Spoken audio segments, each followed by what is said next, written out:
নমস্কার, স্বাগত আপনাদের সবাইকে সিএন লাইভ। আমি দেবাশিস চক্রবর্তী আপনাদের সঙ্গে আগামী 1.5 ঘন্টা আছি। নবান্ন নয়, অনুমতি দেবে স্থানীয় প্রশাসন। বিজেপির পরিবর্তন রথযাত্রার অনুমতি নবান্নের কাছে চাইতে গেলে নবান্ন সোজা সাপটা উত্তর দিয়ে দিলেন, স্থানীয় প্রশাসন অনুমতি দেবে। পাশাপাশি রমাপ্রসাদ সরকার নামক একজন আইনজীবী তিনি কোর্টে গেলেন, হাইকোর্টে গেলেন। কি বললেন? যে রাজ্যে সাম্প্রদায়িক পরিস্থিতি তৈরি হবে, আইন শৃঙ্খলার অবনতি ঘটবে, বিশৃঙ্খলা সৃষ্টি হবে, তার জন্য রথযাত্রার পক্ষে উনি হাইকোর্টের না চাইছেন। হাইকোর্টের না চাইছেন। কেন স্থানীয় প্রশাসন অনুমতি দেবে, কেন নবান্ন নয়? এই প্রশ্নের ব্যাখ্যায় বিভিন্ন মহল বিভিন্ন রকম বক্তব্য রেখেছেন। তবে আপনাদের সামনে আমরা প্রতিবেদন আকারে পুরো বিষয়টাকে সামনে রাখবার চেষ্টা করব। অবশ্যই তারপর আমরা আলোচনায় যাব। প্রথমেই দেখানি, নবান্নের না স্থানীয় প্রশাসনের উপর দায়িত্ব দেওয়া হলো পরিবর্তন রথযাত্রার অনুমতির জন্য। দেখব। রথযাত্রা নিয়ে 19-এর লোকসভার ঘটনার পুনরাবৃত্তি আড়ালো রাজ্য। বিধানসভা নির্বাচনের হাই ভোল্টেজ লড়াইয়ের আগে অনেকটাই সুর নরম তাদের। রথযাত্রা বের করার অনুমতি চেয়ে আগেই নবান্নে চিঠি দিয়েছিল রাজ্য বিজেপি নেতৃত্ব। সেই চিঠির প্রেক্ষিতে নবান্ন জানিয়েছে, যে এলাকা দিয়ে রথ নিয়ে যেতে চায় বিজেপি সেখানে স্থানীয় প্রশাসনের কাছ থেকে নিতে হবে অনুমতি। সূত্রের খবর, 6 ফেব্রুয়ারি পরিবর্তনের রথযাত্রা শুরু হবে। নদিয়ার নবদ্বীপ থেকে বিজেপির সর্বভারতীয় সভাপতি জেপি নাড্ডা রথযাত্রার সূচনা করবেন। নবদ্বীপের এই রথযাত্রা শেষ হবে ব্যারাকপুরে। 9 ফেব্রুয়ারি ঝাড়গ্রাম ও তারাপীঠে রথযাত্রার সূচনা করবেন জেপি নাড্ডা। 11 ফেব্রুয়ারি কোচবিহারে অমিত শাহ। কাকদ্বীপে বিজেপির পরিবর্তন রথযাত্রা। কোচবিহারে রথযাত্রা শেষ হবে মালদা টাউনে এবং কাকদ্বীপে রথযাত্রা শেষ হবে কলকাতায়। রাজ্যের 5টি জায়গা থেকে 5টি পরিবর্তন রথযাত্রা বের হবে, যেগুলি ছুঁয়ে যাবে 294টি বিধানসভা কেন্দ্র। বিজেপি সূত্রে খবর, মার্চের প্রথম সপ্তাহে বা মাঝামাঝি ব্রিগেডে সভা করতে পারেন নরেন্দ্র মোদী। ওই সভার মধ্যে দিয়ে পরিবর্তন রথযাত্রা শেষ করার ভাবনা রয়েছে। নয়াদিল্লিতে এমনই প্রস্তাব পাঠিয়েছে রাজ্য বিজেপি। আমরা রথযাত্রা করছি না, আমরা পরিবর্তন যাত্রা করছি, আর পরিবর্তন যাত্রা হবে ও পরিবর্তন হবে। বিজেপির রথযাত্রার উদ্দেশ্য সফল হবে না, দাবি তৃণমূল মুখপাত্র ব্রাত্য বসুর। রথযাত্রা যিনি কেন্দ্রীয় যে নির্যাস, যে আকর শ্রী শ্রী চৈতন্য, তাকে তো আপনি তার আদর্শকে দূরে সরে রাখতে পারেন। আপনি চৈতন্যকে কেন অপমান করতে পারেন না? আপনি রথযাত্রা করছেন, একবারে চৈতন্যের নাম বলছেন না, কি করে হয়? তার মানে চৈতন্য হোক বা লালকৃষ্ণ আদবানি হোক, তাদের কাছে গৌণ। সুর নরম করে রাজ্য সরকার অনুমতি দিলেও গত লোকসভা ভোটের মতো ফের আইনি জটের আশঙ্কা তৈরি হয়েছে। রথযাত্রা হলে সাধারণ মানুষের সমস্যা হতে পারে, এমন অভিযোগ তুলে হাইকোর্টে দায়ের হয়েছে জনস্বার্থ মামলা। রথযাত্রা as well as পরিবহন যাত্রা passed by the Honorable Chief Justice, let it be stopped at this stage because the forthcoming election is come soon and Nirvachan Commission as soon as possible Nirvachan election will be declared very shortly, so that I beg to pray my respectful submission, let the matter be heard Friday at 10:30 AM. এই সরকার কিছুতেই দেবে না। যেমন TET পরীক্ষা আটকে দেয়, SSC আটকে দেয়, চাকরি দিতে হবে বলে পরীক্ষায় কেস করে আটকে রেখেছে নিজেরা, দিয়ে অন্যকে দোষ দেয়। ঠিক সেরকম রথযাত্রায় পশ্চিমবাংলার আমূল পরিবর্তন হবে বলে লোক দিয়ে সেটা আটকানোর চেষ্টা করছে। গত লোকসভা ভোটের আগে বিজেপি 5টি রথযাত্রা বের করার পরিকল্পনা নিয়েছিল, কিন্তু অনুমতি দেয়নি রাজ্য সরকার। বিষয়টি গড়িয়েছিল আদালত পর্যন্ত। আইনি গেরোয় আটকে যায় রথযাত্রা, কিন্তু আটকানো যায়নি বিজেপির জয়ের রথ। তবু বিরূপ প্রতিক্রিয়ার আশঙ্কায় লোকসভা ভোটের পুনরাবৃত্তি আড়ালো রাজ্য। তবে থাকছে প্রশ্ন, যেখানে 2 বছর আগে অনুমতি দিতে চায়নি রাজ্য, সেখানে স্থানীয় জেলা প্রশাসন কি সেই সাহস দেখাবে? অনেকেই বলছেন, ঘুরপথে পরিবর্তন রথযাত্রা আটকাতে নিজেদের কোর্ট থেকে বল স্থানীয় প্রশাসনের কোর্টে ফেলল Nabanna. Bureau report, Calcutta television network.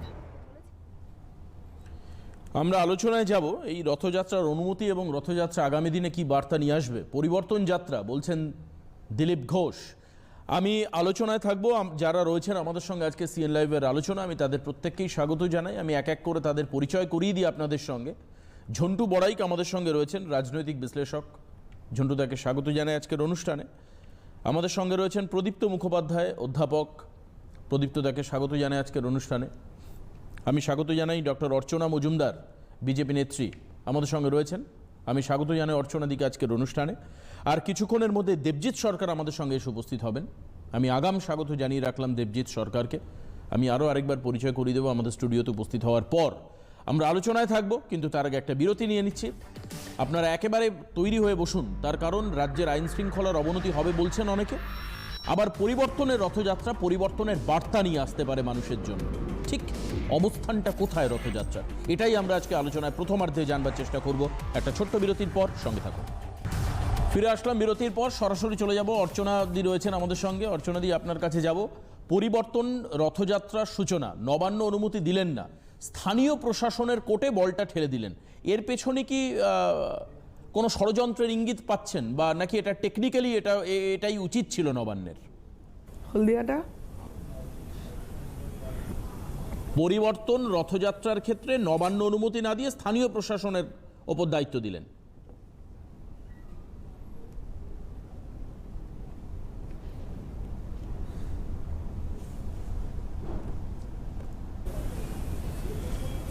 দেখুন, একদম প্রথম দিন থেকে আমরা দেখছি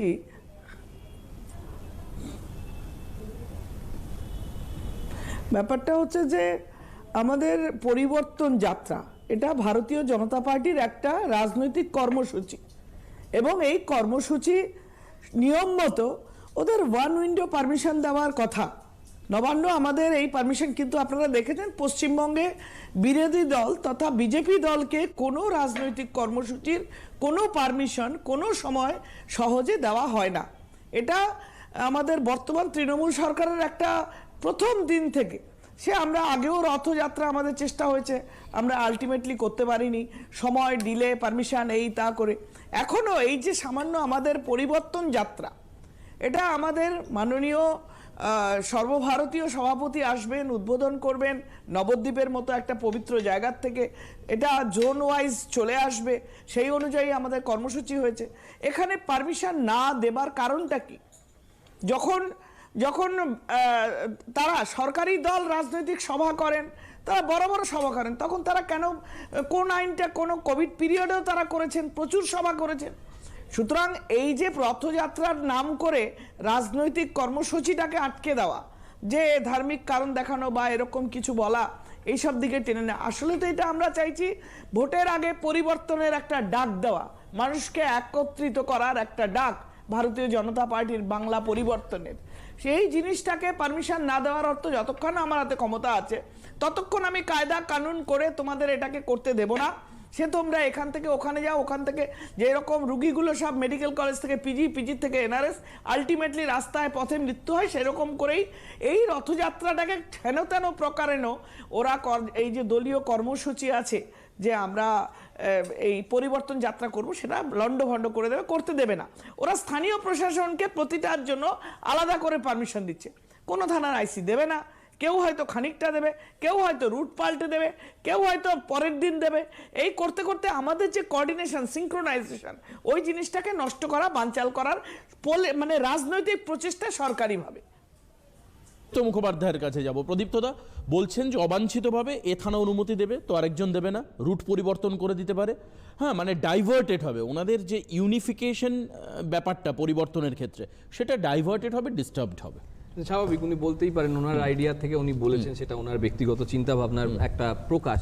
আমার বক্তব্য খুব স্বাভাবিক। 2018 সালে যখন এরকম 42 দিনের রথযাত্রার কর্মসূচি নেওয়া হয়েছিল, সেই 42 দিনের রথযাত্রার সময় যে বাগবিতণ্ডা জড়ানো হয়েছিল, বা তারপরে আদালতের রায় যেভাবে সেই রথযাত্রায় কিছু স্থগিত কেস আনা হয়েছিল, বা কিছু ক্ষেত্রে রথযাত্রা বাতিল করা হয়েছিল, সেই ইতিহাসটা নিশ্চয়ই বিজেপির নেতা কর্মীরা তারা ভুলে যাননি।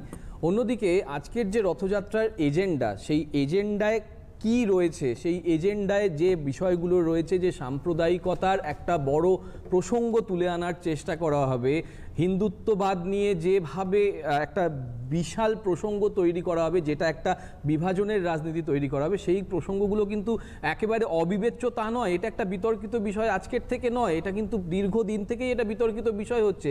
আর যে রথযাত্রা নিয়ে আমরা দেখেছি যে 1992 সালের মতন একটা ঘটনা ঘটে গিয়েছে, সেই রথযাত্রার যে প্রাসঙ্গিক প্রসঙ্গগুলো রয়েছে, সেগুলো কিন্তু এখানে অ্যাভয়েডেডের ব্যাপার নয়, সেখানে গুরুত্ব গুরুত্বপূর্ণ বিষয় রয়েছে। কেন এই রথযাত্রা নিয়ে এত সমস্যা হচ্ছে এটাও তো ভাবতে হবে। যে অন্য অনেক বিজেপি সভা হচ্ছে, দিনের পর দিন রাজীব ব্যানার্জি, তারপরে শুভেন্দুবাবু, এরা সমস্ত সভা করছেন।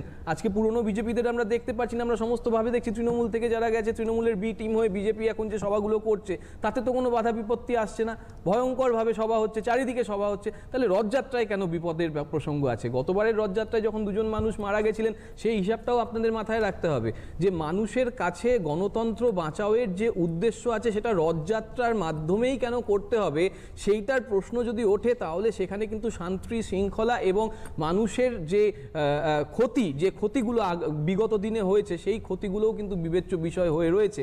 স্বাভাবিকভাবেই এখানে আদালতও একটা নির্দিষ্ট জায়গায় মামলাটা কেন নিল, নাই নিতে পারতো আদালত। রমাপ্রসাদ বাবু যে আদালতে মামলা করেছেন সেটা নাও নিতে পারতো। এখানে দাদা আছে, দাদা নিশ্চয়ই বলতে পারবে যে আদালতে মামলা নেওয়ার ক্ষেত্রে বা না নেওয়ার ক্ষেত্রে কি ভূমিকা রয়েছে। সেক্ষেত্রে মামলা নিয়েছে মানে নিশ্চয়ই কোনো গুরুত্বপূর্ণ প্রসঙ্গ রয়েছে, সেটাও তো অ্যাভয়েড করা যেতে পারে না। আর স্থানীয় প্রশাসনের ওপর যদি ভরসা না থাকে সেটা তো তাদের ব্যাপার, তারা স্থানীয় প্রশাসন নিয়ে কি চর্চা করবেন।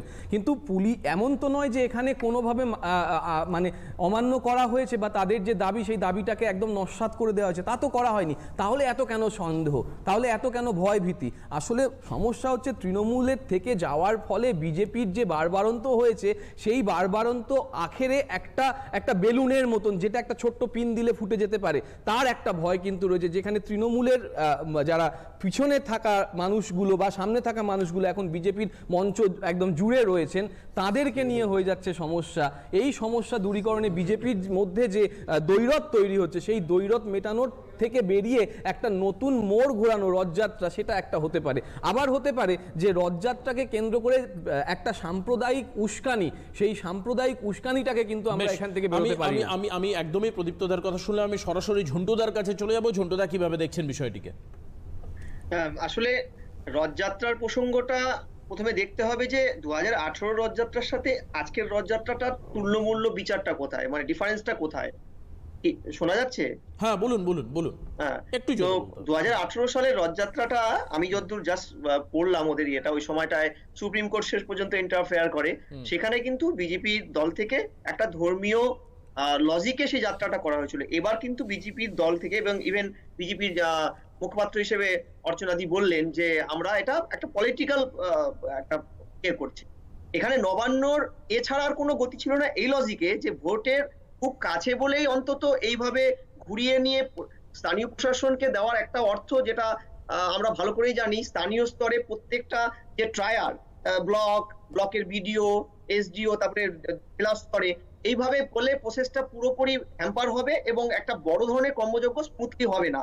দ্বিতীয়, আমি একটু বলে রাখি, 2016 সালে এ রাজ্যে 2859টি তৎকালীন বিজেপি বিভিন্ন ধরনের স্থানীয় স্তরে সভা সমিতি ছিল এবং এই 2859টি সভা কিন্তু স্থানীয় স্তরে, প্রদীপ্ত জেনে রাখুক, সেইভাবে কিন্তু সহযোগিতা প্রশাসন থেকে পায়নি এবং বহু জায়গায় স্ট্রিট কর্নার পর্যন্ত করতে হাইকোর্টের পারমিশন নিতে হয়েছে। অর্থাৎ স্থানীয় স্তরে এই ধরনের ইয়েগুলোকে স্থানীয় প্রশাসনের কাছে কোর্টে বল ফেলে দিলে, এটা তো আমাদের প্রদীপ্ত ভালো করে জানে যে রাজ্যের এখতিয়ারভুক্ত সমস্ত স্থানীয় স্তরের যে আমলারা, প্রশাসনরা, তারা কোনো কেউই শাসক দলের, বর্তমান শাসক দলের মনোবাঞ্ছনার বাইরে কিছু করবে না। ন্যাচারালি যেটা 2016-তে হয়েছে, এমন বাধার সম্মুখীন হয়েছিল রাজ্যের মুখ্য বিরোধী দল বিজেপি, যে 2017 সালে ওদের এই ধরনের রাজ্যব্যাপী যে প্রোগ্রাম এক ধাক্কায় কমে গিয়ে 1584, মানে প্রায় 1000টা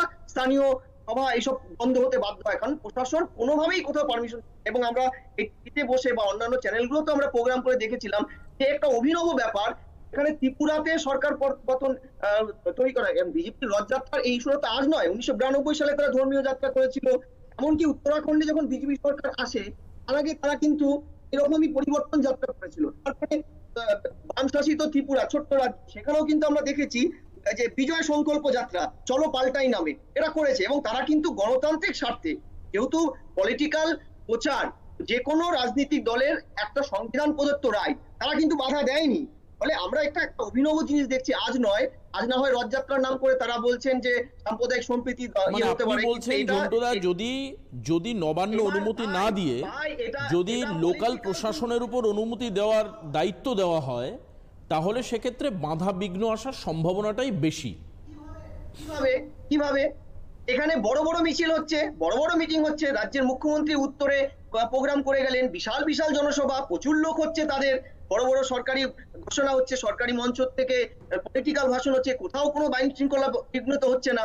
শুধু রথযাত্রা নামক একটি যাত্রা, যেটা বারবার বলা হচ্ছে পলিটিক্যাল, নট কোনো কমিউনাল নয় বা কোনো ধর্মীয় যাত্রা নয়, সেখানে যখন হলফনামা জারি হচ্ছে সেখানে এই ধরনের বাধাটা আমার তো মনে হয়, আমার মাথায় ঢুকছে না। কারণ 18তে কিন্তু ভালো করে জানে সে সময় বিজেপি প্রচার করেছিল সেই রথযাত্রা ধর্মীয় রথযাত্রা, সেক্ষেত্রে আইন শৃঙ্খলা কিন্তু এবার অ্যাসপেক্ট অনেকটা আলাদা। আমি দেবজিৎদার কাছে যাবো। দেবজিৎ এমনিতেই খুব ব্যস্ত মানুষ, তবুও দেবজিৎদাকে পাওয়ায় আমরা অনেক অনেক ধন্য। দেবজিৎদা কিভাবে দেখবেন বিষয়টাকে? যে না মানে আমি বলতে চাইছি দেবজিৎ, এখানে কি অবাঞ্ছিতভাবে জটিলতা সৃষ্টি করবার চেষ্টা করা হচ্ছে? প্রথমত রথ আপনারা লিখছেন, আপনারা লাইনারেও দিচ্ছি রথ লিখছেন, আমরা এটাকে রথ কখনোই বলিনি। আমরা বলেছি এই যাত্রাটির নাম হচ্ছে পরিবর্তন যাত্রা। পরিবর্তন কিসের পরিবর্তন? রাজনৈতিক পরিবর্তনের জন্য মানুষ, বাংলার মানুষ আমরা মনে করছি পরিবর্তন চান এবং পরিবর্তনের সূচক আমরাই ঠিক করব। সেই জন্য আমরা বাংলার মানুষের সঙ্গে বেরিয়ে পরিবর্তন যাত্রা করার চেষ্টা করছি। এখানে রথের কথা উঠছে কেন? প্রথম রথ কি থাকবে? দ্বিতীয়ত না কোনো রথ থাকবে না, কিছু গাড়ি থাকবে, ভেহিকলস, কেননা অনেক হাজার হাজার মাইল তো আর হেঁটে হেঁটে কেউ যাবে না, এবং সেটা গেলে আরো বেশি জনসাধারণের রেগুলার রাস্তার অসুবিধা হবে। আমরা পার্টি এমনই একটা রাজনৈতিক দল যারা কিনা দাঁড়িয়ে আছি আর দুদিন পরে সরকারে বসবো বলে, আমরা এইসব কাজ করব কেন? কিন্তু মুশকিলটা হচ্ছে এই ধরনের যে রথের ছবি আমরা দেখাচ্ছি, এটা কি না এসব কিছু না, এরকম নয়। এটা একটা কমপ্লিট একটা গোলমেলে কথাবার্তা চলছে। আমরা কিন্তু পরিবর্তন যাত্রা করছি। আপনারা বলুন, এখানে প্রদীপ্তদা আছেন, ঝন্টুদা আছেন, যারা আমাদের বিরোধীরা, যারা চ্যানেলে বসে আমাদেরকে গাল দেন, গাল না দিয়ে জলস্পর্শ করেন না, আমি সবাইকে জিজ্ঞেস করছি, আচ্ছা ভাই, আপনারা তো ট্রাক্টর র্যালিকে সমর্থন করেছেন দিল্লিতে, সেটাতে নাকি জনগণের র্যালি হচ্ছে, তাতে সেই মহান দিনে দেশের জাতীয় পতাকাকে ছুঁড়ে ফেলে দিয়ে খালিস্তানি পতাকা উড়িয়ে দেওয়াটাকে আপনাদের গণতান্ত্রিক বিপ্লব টিপ্লব বলছেন এক শ্রেণীর লোক বলছেন। সবাই সমর্থন করছেন না, মন থেকে অনেকে করতে পারছেন না, আর অনেকে মন থেকে করছেন, বলতে পারছেন না, কিন্তু করছেন। সেখানে দাঁড়িয়ে এই পরিবর্তন যাত্রাটাকে কেন বিরোধিতা করছেন ভাই? বিজেপির বলে নাকি অসুবিধা আছে বলে? উনি প্রদীপ্তদা বললেন কি বিশাল একটা ফানুস হয়েছে, পিন ফুটে যাবে, দেখাই যাক না, একবার টেস্ট হোক না, পিন ফোটে কি পেরেক ফোটে কি ফোটে, আপনারা ছেড়ে দিন না। আপনারা ভয় কেন পাচ্ছেন? সব থেকে বড় কথা, এই রথযাত্রাকে আটকানোর জন্য আমরা যদি মামলা করি, তাহলে জনগণের ট্যাক্সের পয়সায় সরকার মামলা লড়বে। কেন লড়বে? কিসের জন্য লড়বে? ল অ্যান্ড অর্ডারে আপনাদের হাতে এইটুকু ক্ষমতা নেই যে এক একটা যাত্রা এক দিনের 70 কিলোমিটারের বেশি যাবে না। 70 কিলোমিটার, 3টে করে বিধানসভায় 70 কিলোমিটার, মানে প্রতি বিধানসভার ভাগে কত করে পড়লো? 20-22 করে পড়লো। তো এই 22 কিলোমিটার একটা বিধানসভার ওপর দিয়ে যদি একটা পরিবর্তন যাত্রা হয়, একটা লোকজন, কিছু গাড়ি যদি হুসুস করে চলে যায়, কোথাও যদি তার জন্য জনসভা হয়, ছোট পথসভা হয়, আপনাদের অসুবিধাটা কোথায়? অসুবিধাটা কোথায় আমরা বুঝতে পারছি যে বিরোধীদের কোনো কিছু করতে দেবো না, আর একটা হচ্ছে দেখ কেমন লাগে। দাদা, ঘুটে পড়ে গোবর হাসে। আপনারা আজকে আমাদেরকে এরকম ভাবে করছেন, কালকে এটারই রিফ্লেকশন আসতে পারে। আচ্ছা দেবজিৎ, একটা জায়গা আমি একটু অ্যাড করে দিয়ে, রমাপ্রসাদ সরকার নামক একজন আইনজীবী, তিনি মামলা ঠুকেছেন এবং এই মামলা কোর্ট গ্রহণ করেছেন বলে প্রদীপ্তদা জানাচ্ছেন। যখন মামলা কোর্ট গ্রহণ করেছে, আপনি আইনি পেশার সঙ্গে জড়িত, তাহলে কি ওনার যে বিশৃঙ্খলা ছড়ানো বা সাম্প্রদায়িক বিশৃঙ্খলা হতে পারে, এই ধরনের যে অ্যাসপেক্টগুলো, সম্ভাবনাগুলো, সেগুলোকে কিভাবে দেখবেন? না দেখুন, এই অ্যাসপেক্টে আসার আগে দেখুন, আমাদের এই কথাবার্তা যে আমাদের আলোচনা সভা চলছে, তার তো একটা প্রেক্ষিত আছে, একটা অভিমুখও থাকা উচিত। আমাদের প্রেক্ষিত হচ্ছে পরিবর্তন যাত্রা, সেটা নিয়ে রাজ্য বাধা দিচ্ছে, বিজেপি করার চেষ্টা করছে, আর অভিমুখটা হচ্ছে যে এটা কি গণতন্ত্র বা গণতান্ত্রিক পদ্ধতি বা গুড গভর্নেন্সে কি এরকম ভাবে বিরোধীদের বন্ধ করা যায় কি যায় না? আমরা কি কোনো অন্যায় করছি এটা করতে গিয়ে, বা সরকার পক্ষ কোনো অন্যায় করছে না, এটা নিয়ে কথা। আজকে বলুন, ওনারা তো বলছেন বিজেপি সাম্প্রদায়িক, তার মানে বিজেপি পরিবর্তন যাত্রা করুক আর ঘরে বসে ক্যারাম খেলুক, বলবে ওটা সাম্প্রদায়িক ক্যারাম খেলা হচ্ছে। আমরা যদি কোথাও যদি তীর ধনুক নিয়ে বা সাঁওতালদের কোনো ক্রীড়া প্রতিযোগিতা রচনা করি, তাহলে ওনারা বলবেন সেটা হচ্ছে। আমরা কি করব, সব কিছুতেই সাম্প্রদায়িক। ওনাদের যিনি মুখ্যমন্ত্রী, দলীয় নেত্রী, মুখ্যমন্ত্রীও বটেন, তিনি ভরা সভায় বলতে পারেন দুধেল গাইদের জন্য আমি আছি, 30% ভোটের জন্য আমি আছি, আমি তোষণ করি, বেশ করি, আরো করব। এ তো বারবার দেখান আপনারা। তার মানেটা কি? তাহলে ওনারা করলে ওটা সাম্প্রদায়িকতা নয়, আমরা করলে সেটা, আমরা না করলেও সেটা সাম্প্রদায়িকতা। বারে বাহ। আমি উত্তরটা একটু প্রদীপ্তদার থেকে নিই। প্রদীপ্তদা, এই ক্ষেত্রে যদি মৌলবী ভাতা না করে, হ্যাঁ, যদি আগে পুরোহিত ভাতা করতেন রাজ্য সরকার, তাহলে কি আপনারা কি বলতেন? একটা জিনিস অ্যাড করি, আপনারা যারা দর্শক যারা বলছেন তারা সবাই জানেন যে বেধরক এসএসসি, পিএসসি, পার্শ্ব শিক্ষক, এমনি শিক্ষক বেধরক পেটাচ্ছেন, বেধরক তুলে দিচ্ছেন। এক মিনিট, আপনাদের মাদ্রাসাদের সঙ্গে কিন্তু আমি আপনাদের ধন্যবাদ জানাচ্ছি, মাদ্রাসা শিক্ষকদের সঙ্গে কিন্তু আপনারা ভালো ব্যবহার করছেন। আমি এখানেই বলতে চাই, আমি ভালো, এটা একটাই ভালো লাগে দেবজিৎদার পছন্দের কথা বলতে, মাদ্রাসা কারণ শিক্ষকদের দেবজিৎদা যাচ্ছেন না। ভালো, আমি এটা চাই, না, দেবজিৎদা সুন্দরভাবে অশ্বত্থামা হত ইতি গজ এটা প্রতিষ্ঠা করতে পারলেন। এই দেবজিৎদারাই আমি দেবজিৎদাকে পার্সোনালি বলছি না, এই দেবজিৎদারাই গত ডিসেম্বর মাসে এবং নভেম্বর মাসে ওই মাদ্রাসা শিক্ষকদের সঙ্গে যে অত্যাচার হয়েছিল এই চ্যানেলে বসে সেটা দেখানো হয়েছিল। দাদা, এবার বাকি প্রশ্নটা ছিল, প্রদীপ্ত মুখার্জি তো আমার নাম, হিন্দু, তারা তো শিখ, প্রদীপ্ত মুখার্জি যেহেতু আমার নাম, তাই আমি উত্তরটা দিই। আমার কোশ্চেনটা একটু বলবেন। মৌলবী ভাতাটা সেকুলারিজম, আর পুরোহিত ভাতা দিলে সাম্প্রদায়িকতা। আচ্ছা দাদা, আপনার হাইট 5 ফুট 5, ধরুন 5 ফুট 5 আপনার হাইট, আমার হাইট ধরুন 4 ফুট 5, দেবজিৎদার হাইট 6 ফুট 5, একটা পাঁচিল আছে 7 ফুটের। বলা হলো যে চলো তোমরা খেলা দেখো, আমি তোমাদের 1 ফুট করে টেবিল দিচ্ছি, তাহলে খেলাটা কে দেখতে পারবে? খেলাটা সেই দেখতে পারবে যার হাইট 6 ফুট 5, বাকিরা কিন্তু কেউ খেলা দেখতে পারবে না। ফলে আপনারা জানেন থিওরিটিক্যালি ম্যাক্সিমিন পলিসি আছে, ম্যাক্সিমিন পলিসি আছে, maximum opportunity for the minimum people, number 1। আমাকে শেষ করতে দিও দেবজিৎ। তারপরে বিজেপি সবকিছুতেই সাম্প্রদায়িক। এই যে দুধেল গাইয়ের প্রসঙ্গটা আসলো, ওই যে আবার বলি অশ্বত্থামা হত ইতিগজ, বিজেপির বহু নেতা মন্ত্রী, মমতা বন্দ্যোপাধ্যায়ের একটা কথা যে ওই যে আমাদের যে আল্লাহ আকবর কথা সেটা টুইট করছে বা সেটা ফরওয়ার্ড করছে, সেটা হোয়াটসঅ্যাপে ছড়িয়ে দিচ্ছে। ওই যে ভাঙা সত্যিটা, ওই সত্যির মধ্যে যে সম্পূর্ণ সত্যিটা ছিল, যেখানে হিন্দুদের কথা বলা হয়েছে, যেখানে মুসলিমদের কথা বলা হয়েছে, সেখানে শিখদের কথা বলা হয়েছে, সেইটা কিন্তু তারা ঘটেনি। ঠিক যতটুকু মুসলিমদের বলা হয়েছে ততটা প্রচার করার চেষ্টা হচ্ছে যে এটা মুসলিম দরদি সরকার, আর কোনো সরকারের হয়ে কাজ করে না, আর সাধারণ মানুষের কাজ করে না। এটা হচ্ছে বিজেপি, এবং এটা বিজেপির নেতা মন্ত্রীদের চালানো বিখ্যাত ভারতীয় জাতীয় গণমাধ্যম, তারাও এটাকে টুইট করেছে, এটা আমরা দেখেছি। আমি উত্তরটা দিয়ে দিই। নেক্সট কথা হচ্ছে যে আমাদের মুকুল রায় যখন গতকাল বললেন যে আমাকে জায়গা ছেড়ে দিতে হবে, সেই জায়গা ছেড়ে দিতে হওয়ার মঞ্চ থেকে তিনি কি বললেন যে আমরা 70% থেকে শুরু করছি, পরিষ্কার বলেছেন। নন্দীগ্রামে যখন মুখ্যমন্ত্রী মমতা বন্দ্যোপাধ্যায় বললেন আমি প্রার্থী, পরের দিন সভায় শুভেন্দুবাবু বললেন হ্যাঁ আপনারা কি ভাবছেন ওই 61,000 ভোট আপনাদের জেতাবে, আমরাও কিন্তু নামছি বাকি 3 লাখ কততে। এই যে শব্দবন্ধগুলো ব্যবহার করা হচ্ছে, এখান থেকেই তো পরিষ্কারভাবে বোঝা যাচ্ছে যে বিজেপির রাজনৈতিক যে তাস সেটা হচ্ছে ধর্ম। নয়তো ওদের নেতারা বারংবার কেন বলেন আমরা 70% থেকে শুরু করছি, কেন তারা অ্যাসিমিলেশন এবং অ্যাবজর্পশনের কথা বলেন না? এইখানেই কিন্তু বিজেপির সাম্প্রদায়িক রূপটা ফুটে ওঠে। দেবজিৎদা কি উত্তর দেবেন? আমরা অ্যাসিমিলেশনের কথা বলি কি বলি না তার থেকেও পরের কথা, আমরা কিন্তু আমি প্রদীপ্ততার সঙ্গে একমত নই যে আমি মনে করি যে মুসলমানদের জন্য এই সরকার অনেক কিছু করেছেন, আমি মনে করি না। হিন্দুদের জন্য করেননি, মুসলমানদের জন্য করেননি। আপনি বলুন, এই যে সাচার কমিটি রিপোর্ট অনুযায়ী সব থেকে খারাপ অবস্থা মুসলমানদের এই রাজ্যে, এবং আর তার থেকেও বড় কথা আজকে 8% যেখানে মুসলমান, গুজরাটে সেখানে জনঘনত্ব মুসলমানদের 8%, সেখানে 14%-এর ওপর বেশি সরকারি কর্মচারী হচ্ছেন মুসলিম। তার মধ্যে ডাক্তার আছেন সরকারি, তার মধ্যে আইনজীবী আছেন, সরকারি আইনজীবী আছেন, জজ সাহেব আছেন, পুলিশে অনেক আছেন। কিন্তু না বলি, কিন্তু আপনাদের বাংলাতে যেখানে 30%, ওখানে 8%, গুজরাট যেখানে নাকি খুন হচ্ছে, মুসলমানদের কসাইখানা নাকি, সেখানে সবাই সরকারি কর্মচারী, কেউ কিন্তু বাংলায় চাকরি করতে আসে না ওখান থেকে মুসলিম হওয়ার জন্য, কেউ কোনো কিছুর জন্যই আসেন না। আর এখানে বসে এখানে বসে 30% যেখানে মুসলমান, সেখানে দাঁড়িয়ে কজন মুসলমানকে সরকারি চাকরি দিয়েছেন গত 9.5 বছরে, কতজনকে কাজ দিয়েছেন?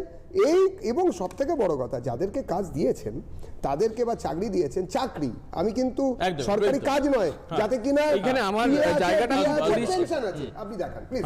আমি আপনাকে এখানে বলবো প্লিজ, আপনি এত সুন্দর তথ্যের জায়গাটা খেললেন, আপনি আমাকে এই তথ্যটা দিন। 2011 সালে মুসলিমদের মধ্যে উচ্চশিক্ষা বা ক্লাস 8-এর পার্সেন্টেজ কত ছিল? এই 30%-এর মধ্যে। আমি জনগণকে উদাহরণ দিচ্ছি, আপনারা নোট করুন প্লিজ, যে 2011 সালে মুসলিমদের যে জনঘনত্ব ছিল পশ্চিমবঙ্গে, সেই জনঘনত্বের যে আকার বর্তমানে বেড়েছে, সেখানে শিক্ষার হার ক্লাস 8 এবং অনওয়ার্ডস কত ছিল এবং কত হয়েছে? নাম্বার 1। নাম্বার 2, আপনি চাকরির কথা বললেন, ঠিক একইভাবে তথ্য দিয়ে বলে দিচ্ছি, ওবিসি বি এর রিজার্ভেশন যেভাবে এখানে হয়েছে এবং যেভাবে আজকে কলেজে কলেজে স্কুলে স্কুলে যেভাবে চাকরি পেয়েছে মুসলমানরা, সেটার সংখ্যা আর আগে 2011 সংখ্যা তার তুলনা করুন, তবে কিন্তু আপনার এই কথাটার মানেটা বুঝতে পারবেন। তাহলে আপনি বলতে চাইছেন ওবিসি বি এর লোকেরাই চাকরি পেয়েছেন? ওবিসি এটাই তো সমস্যা, ওবিসি এর লোকেরা পায়নি, ওবিসি এও পেয়েছে, কেন পায়নি? ওবিসি এও পেয়েছে। আমার একটা আমার কাছে তথ্য আছে, আমি তথ্য দেখাচ্ছি, আপনি তথ্য দেখাচ্ছি, আপনি তথ্য দিন 2011 এর আগের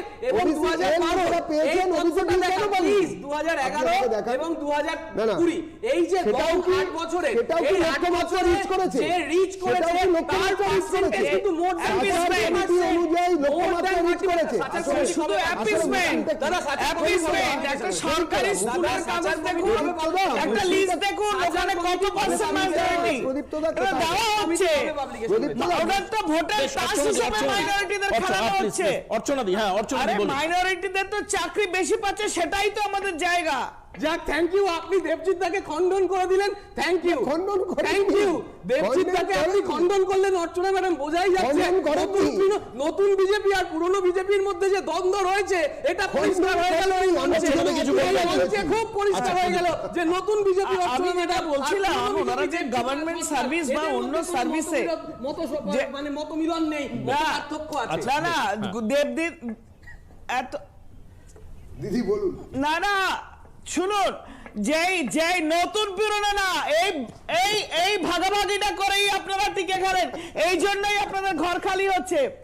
এই কারণে ঠিক এই কারণে প্রদীপ্ত বাবুদের দল ছেড়ে প্রত্যেকে এখানে, এই কারণে প্রদীপ্ত বাবুদের তাসের ঘর ভেঙে পড়ছে, ঠিক এই কারণে। আপনাদের কাছে গভর্নেন্স, গুড গভর্নেন্স বলতে অ্যাপিসমেন্ট, আপনারা একটা পার্টিকুলার শ্রেণীর এই তো দেবজিৎদা বলছে অ্যাপিসমেন্ট হয় না, দেবজিৎদা তো এই বলছে অ্যাপিসমেন্ট হয় না, অ্যাপিসমেন্ট হয় কিন্তু গভর্নেন্স হয় না। গভর্নেন্স হয় বলে মাইনরিটি দরজা দিয়ে আমাদের শ্রেণীকে চাকরি দিচ্ছে, যে কোনো সরকারি কার্ডগুলো বেরো ইন্টারভিউ আসলে এখানে অ্যাবসর্ব দেখুন কতজন পাচ্ছে, তারা কি সত্যি পাচ্ছেন? যেটা আপনারা নিতে পারেন না, তাই আপনারা পাচ্ছেন না, তারা এই বলে শুরু করে যে 70%তেই আমরা লড়ব, এটা কেন বলেন না? আপনারা আপনাদের বলেন তারা সময় না নিয়ে শুরু করব বলেন। মাইনরিটি অ্যাপিসমেন্ট আপনাদের রক্তে, আপনাদের সরকার minority appeasement accommodation, absorption, assimilation, minority শুনুন, এই আপনাদের বাজেট বরাদ্দে মাইনরিটি বরাদ্দ কত ছিল দেখুন না, হিসাবটা দিন না প্লিজ, আপনি হিসাবটা দিন, বাজেটের কত পার্সেন্ট মাইনরিটি, প্লিজ আপনি হিসাবটা দিন। আলিয়া ইউনিভার্সিটির মতো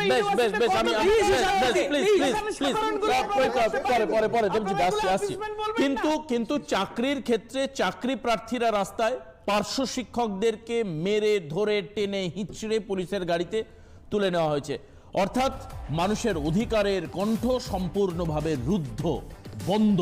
কি ছবি দেখা গেল আজকে শহর কলকাতায়, যারা নিজের দাবির জন্য, চাকরির জন্য, রোজগারের জন্য রাস্তায় নেমেছেন, তাদেরকে অবস্থা দেখাবো। একটা ছোট্ট বিরতির পর দ্রুত ফিরছি সঙ্গে।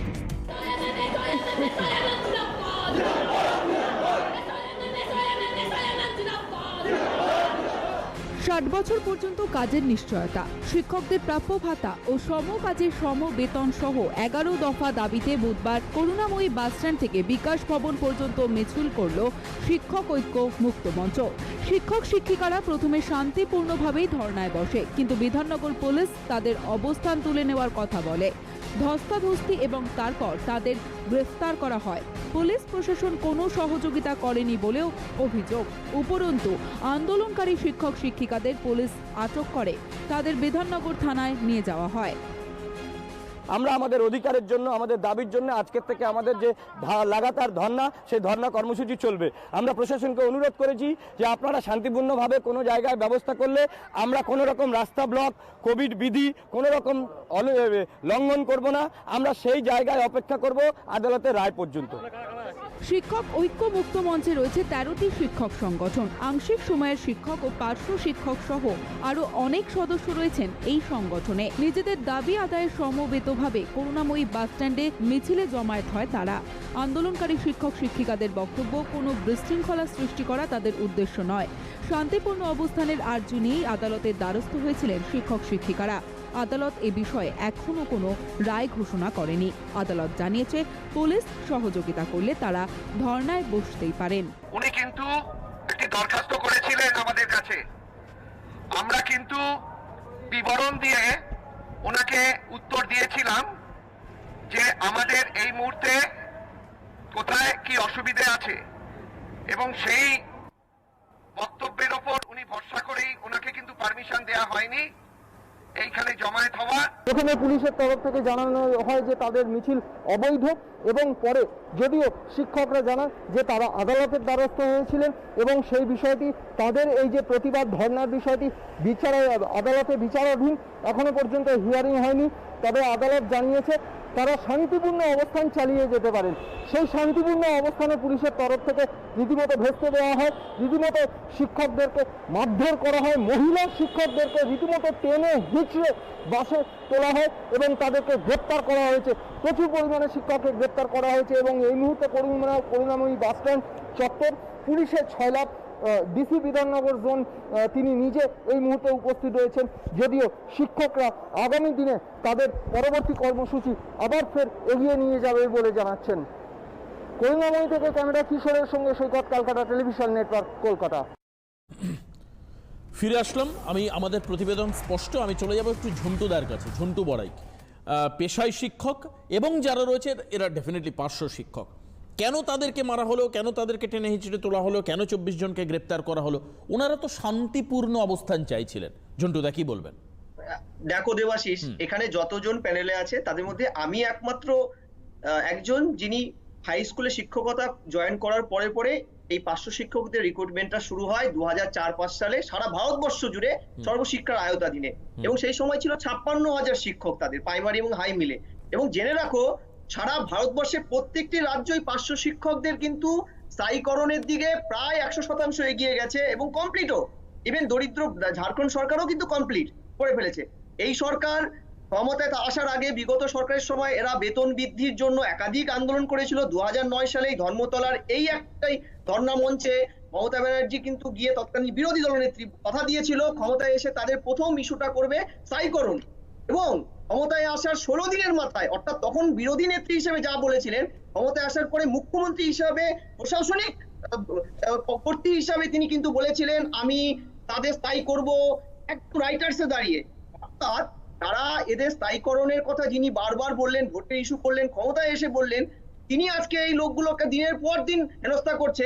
প্রশ্নটা হচ্ছে আজকে ওরা দাঁড়িয়ে আছে 48,000-এ, মানে বিশাল সংখ্যক এই পার্শ্ব শিক্ষক যারা ভারত সরকারের সংবিধানের নীতি মেনে সমকাজে সমবেতনের দাবি করছে। ভারতবর্ষের সব রাজ্য দিয়েছে, শুধু এই রাজ্য বাদে। কিন্তু তুমি বলছো এই পার্শ্ব শিক্ষকদের আজ নয়, 19শে নভেম্বর ওরা একটা শান্তিপূর্ণ মিছিল করেছিল শিয়ালদার থেকে, তখনও কিন্তু ওদের 19 জনকে তুলে নিয়ে গিয়ে এমন এমন ধারায় মামলা করেছিল। এই পার্শ্ব শিক্ষকদের কল্যাণীতে আমরা দেখেছিলাম লাইট বন্ধ করে অন্ধকারে জাতীয় পতাকা টেনে ছিঁড়ে বিপুল মার দিয়েছিল।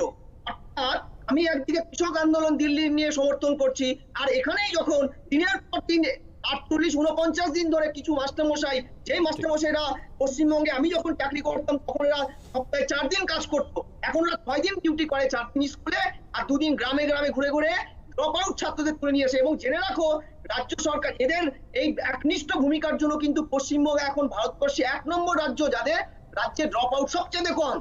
এত কিছু করার পরে যারা শিক্ষাটাকে দাঁড় করিয়ে রেখেছে তাদের 10% সংরক্ষণ দিয়ে এসএসসি তে ধীরে ধীরে স্থায়ীকরণ করবে এই সরকার বলেছিল। তারপরেও তুমি তাকিয়ে দেখো এই সরকার ক্ষমতায় আসার পরে 10 বছরে 2বার এসএসসি হয়। এসএসসি তে তুলনামূলক ভাবে কি রিক্রুটমেন্ট হয়েছে এটা আলোচনা করছি না। দ্বিতীয়, এরা বলছে 10%। এনে রাখো এই রাজ্যে 2 লক্ষ বিভিন্ন পদে অস্থায়ী শিক্ষক আছে, তাদের মধ্যে 10% অর্থাৎ তা পাচ্ছে সামান্য 2.5%। যদি এসএসসি হয়ও 100 জনের মধ্যে এদের 2.5 জন স্থায়ী হবে। কত বড় রসিকতা! চিত্ত বলছো, এটা বলছে 60 বছরের এটা জানেই না।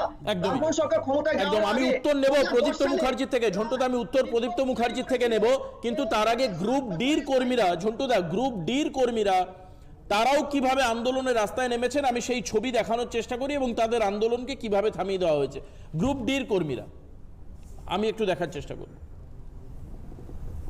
বুধবার আলিপুরদুয়ারে মুখ্যমন্ত্রীর সভায় ফ্লেক্স নিয়ে বিক্ষোভ দেখাচ্ছেন গ্রুপ ডি পদে চাকরি প্রার্থীরা।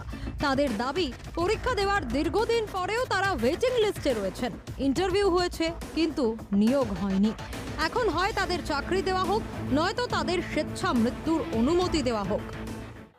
আলিপুরদুয়ারের মুখ্যমন্ত্রী কর্মী সভা চলাকালীন হঠাৎ করে কিন্তু দর্শকদের মধ্যে থেকে কয়েকজন যুবক দাঁড়িয়ে একটি ফ্লেক্স প্রদর্শন করে এবং তাতে লেখা ছিল যে হয় চাকরি দিন, না হয় মৃত্যু দিন, আমরা স্বেচ্ছা মৃত্যু চাইছি। তারা মুখ্যমন্ত্রীর দৃষ্টি আকর্ষণ করার চেষ্টা করেছিল। তার আগে কিন্তু ওনারা পুলিশ পার্সোনালদের কাছে অনুমতি চেয়েছিল মুখ্যমন্ত্রীর সঙ্গে দেখা করে 2 মিনিট কথা বলার জন্য। ওনারা দীর্ঘদিন ধরে গ্রুপ ডি পরীক্ষায় পাশ করে ওয়েটিং লিস্টে আছে, আজ পর্যন্ত নিয়োগ হয়নি। আমরা দীর্ঘদিন ধরে WBGDRB অন্তর্ভুক্ত গ্রুপ ডি পরীক্ষায় 2017 সাল থেকে ওয়েটিং লিস্টে পড়ে আছি। আমরা বিভিন্ন দপ্তরে, 5 দপ্তরে, এমনকি নবান্নের WBGDRB বোর্ড অফিসে এবং নবান্নের 5 দপ্তরে, সব জায়গায়, কালীঘাটে CM এর সঙ্গে দেখা করার জন্য প্রতিনিয়ত 10 থেকে 15 বার যাওয়ার চেষ্টা করছি। এমনকি দুবার লালবাজার থানার পুলিশ আমাদেরকে অ্যারেস্ট করছিল, কিন্তু আমরা কোনো সুরাহা পাচ্ছি না। তাই CM এর সঙ্গে দেখা করার জন্য আমরা আজকে আলিপুরদুয়ার ডিস্ট্রিক্টে যত ক্যান্ডিডেট ওয়েটিং ক্যান্ডিডেট ছিল, আমরা 2 মিনিট কথা বলার জন্য চেষ্টা করেছিলাম, কিন্তু পুলিশ আমাদেরকে সেই সাহায্যটুকু করলো না। যে আমরা বলতে চেয়েছিলাম যে দিদি, আমরা আপনার সবাই ছেড়ে চলে গেলেও আমরা আপনার পাশে আছি, কিন্তু আমাদের নিয়োগটুকু দিন, কিন্তু আমাদেরকে সেই সাহায্যটুকু পুলিশ করলো না। আজকে তারপরে কি হলো? আপনারা সভামঞ্চে একটা প্ল্যাকার্ড, একটা ফ্লেক্স তুলে ধরলেন, কি লেখা ছিল তাতে আপনাদের? আমরা লেখা ছিল যে আমাদের নিয়োগপত্র দিন, আর থাকতে চাই না ওয়েটিং, নিয়োগ দিলে নিয়োগ দিন, না হলে আমাদের মৃত্যু দিন। গ্রুপ ডি পদে চাকরি প্রার্থীরা এদিন কলকাতাতেও নবান্ন অভিযানে বেরোলেন। গ্রুপ ডি পদে চাকরি প্রার্থীদের অভিযোগ, 2017 সালে গ্রুপ ডি রিক্রুটমেন্ট বোর্ড একটি নোটিফিকেশন দেয়। প্রায় 6000 পদে নিয়োগ হবে বলে জানানো হয়। পরীক্ষা দেন প্রায় 19 লক্ষ পরীক্ষার্থী। তারপর শর্ট লিস্টেড প্রার্থীদের একটি ইন্টারভিউ কল দেওয়া হয়। অনেককে ডাকা হয় ইন্টারভিউয়ের জন্য, কিন্তু ওই ইন্টারভিউয়ের ফলাফল কি হয় তা এতদিনেও জানা যায়নি। অভিযোগ, ওয়েটিং লিস্ট এড়িয়ে অস্বচ্ছভাবে কিছু নিয়োগ হয়েছে। আজ তারা পথে নেমেছেন ওই ইন্টারভিউয়ের ফল প্রকাশ করে নিয়োগের জন্য।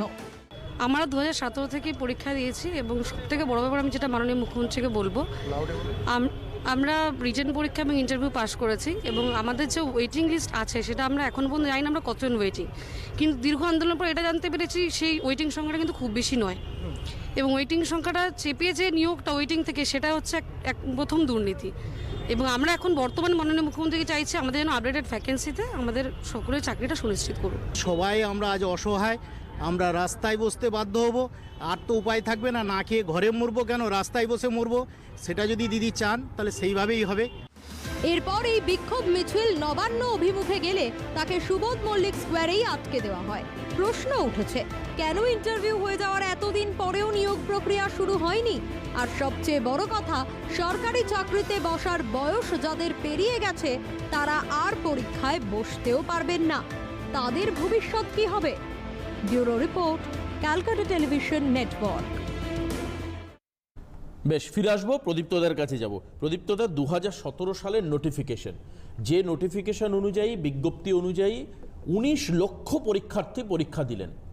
তাদের রিটেন পরীক্ষার থেকে একটা অংশকে পাস করিয়ে তাদেরকে ডেকে নেওয়া হলো ইন্টারভিউতে। ইন্টারভিউ হলো, বলা হলো ইন্টারভিউ পাস হয়েছে, প্যানেল তৈরি করা হলো, ওয়েটিং লিস্ট তৈরি করা হলো।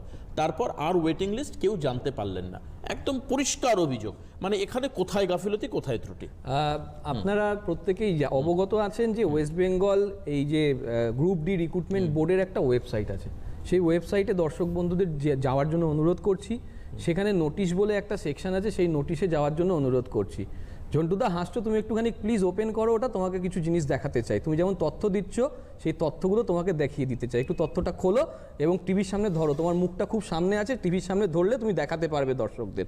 সেখানে লেখা আছে the result of the shed examination has already been published on 18/8/2018 লেখা আছে।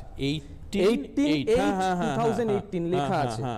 As such, there is no scope of any further interview in future related to Group D examination 2017. এটা পাবলিশড হয়েছে 11/6/2019-এ। কেন হয়েছে it has come to the notice of the board that some miscreants are trying to lure unsuccessful candidates by issuing in their favor fake interview or appointment letters relating to Group D recruitment examination 2017. অর্থাৎ একটা fake জায়গা চলছে, যে জায়গা থেকে এটা সমস্যা হতে পারে। যারা যোগ্য প্রার্থী তাদের চাকরির জন্য সবসময় দাবি জানিয়ে এসেছি, আগামী দিনেও জানাবো, এটা খুব পরিষ্কার। এক, আমার 3টে ইস্যু আছে। দু নম্বর হচ্ছে ওয়েটিং লিস্ট থেকে চাকরি কনফার্মেশন হয় কোন জায়গায় লেখা আছে? আমি আগেও একবার প্রশ্ন করেছিলাম। তুমি জানো ঝন্টুদা, তুমি যখন পিএইচডির ইন্টারভিউ নাও, সেই পিএইচডির ইন্টারভিউতে যারা ওয়েটিং 1, 2, 3 থাকে, can they claim for their candidature? তারা কি পারে ক্যান্ডিডেচার ক্লেম করতে যতক্ষণ পর্যন্ত অন্য কেউ ছেড়ে না যায়?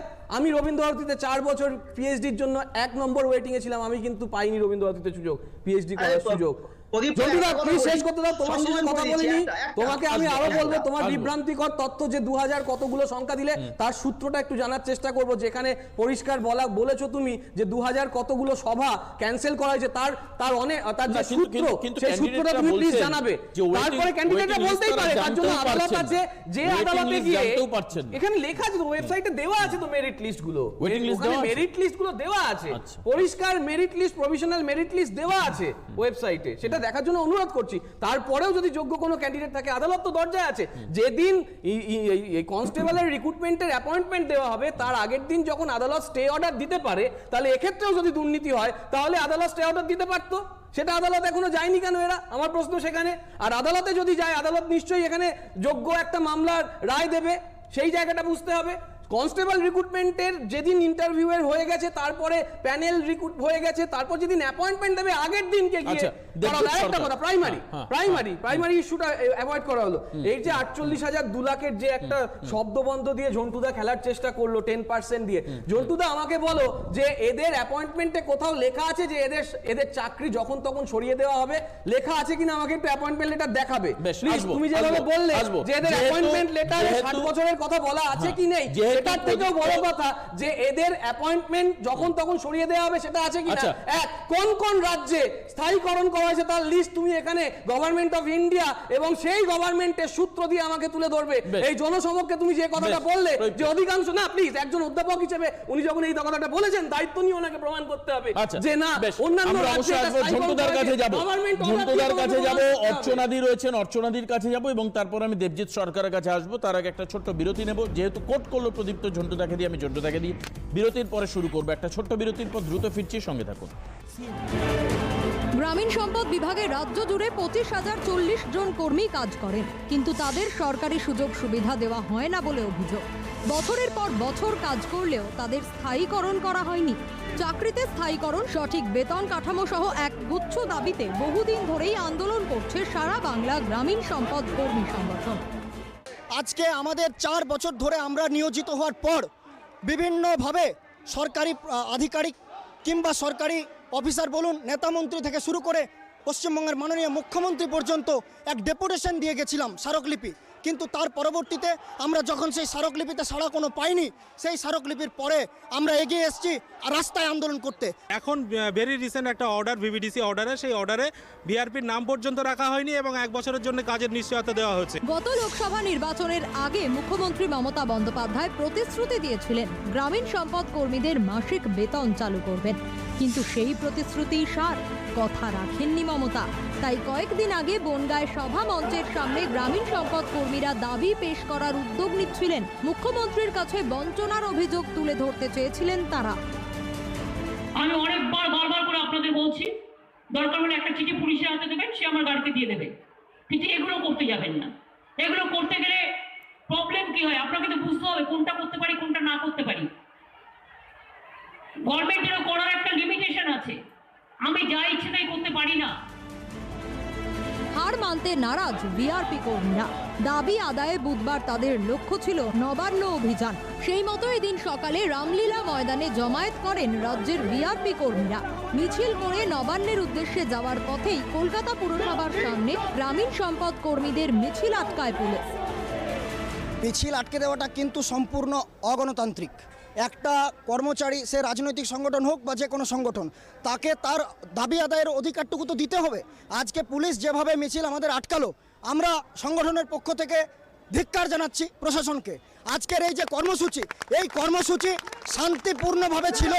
আজকে এই কর্মসূচি শান্তিপূর্ণভাবে ছিল, সেটা আপনারা জানেন, আপনারা দেখতে পেলেন, সমস্ত জনগণ দেখলো, কলকাতাবাসী দেখলো যে ভিআরপিরা কী রকম কর্মসূচি করলো। আন্দোলনকারীদের প্রশ্ন, তাদের আন্দোলনকে এভাবে দাবিয়ে রাখতে কেন এত তৎপর এ রাজ্যের পুলিশ? অগণতান্ত্রিকভাবে মিছিল আটকে তাদের আন্দোলনকে দমিয়ে রাখা যাবে না বলে হুঁশিয়ারি দিয়েছেন বিআরপি কর্মীরা। দাবি না মানলে আন্দোলনের ঝাঁজ আরও তীব্র হবে বলে হুঁশিয়ারি দিয়েছেন তারা। ক্যামেরায় জয় গুপ্তার সঙ্গে অভিরূপা সাহার রিপোর্ট, ক্যালকাটা টেলিভিশন নেটওয়ার্ক। সরাসরি ঝন্টুদার কাছে। ঝন্টু বড়াই, কি বলবেন? হ্যাঁ প্রদীপ্ত, আমার মনে হয় আমার কথাগুলো একটু ভালো করে আমি বোঝাতে পারিনি তোমাকে। কথা হচ্ছিল 10% সংরক্ষণ সমস্ত অস্থায়ী শিক্ষকদের জন্য অ্যালোটেড, অর্থাৎ এ রাজ্যে 2 লক্ষ অস্থায়ী শিক্ষকের মধ্যে 500 শিক্ষক হচ্ছে 48,000। আমি সেই অঙ্কে বলেছিলাম, তাহলে মূল্য বিচারে 48,000, তাহলে 2.5% তারা পেলো।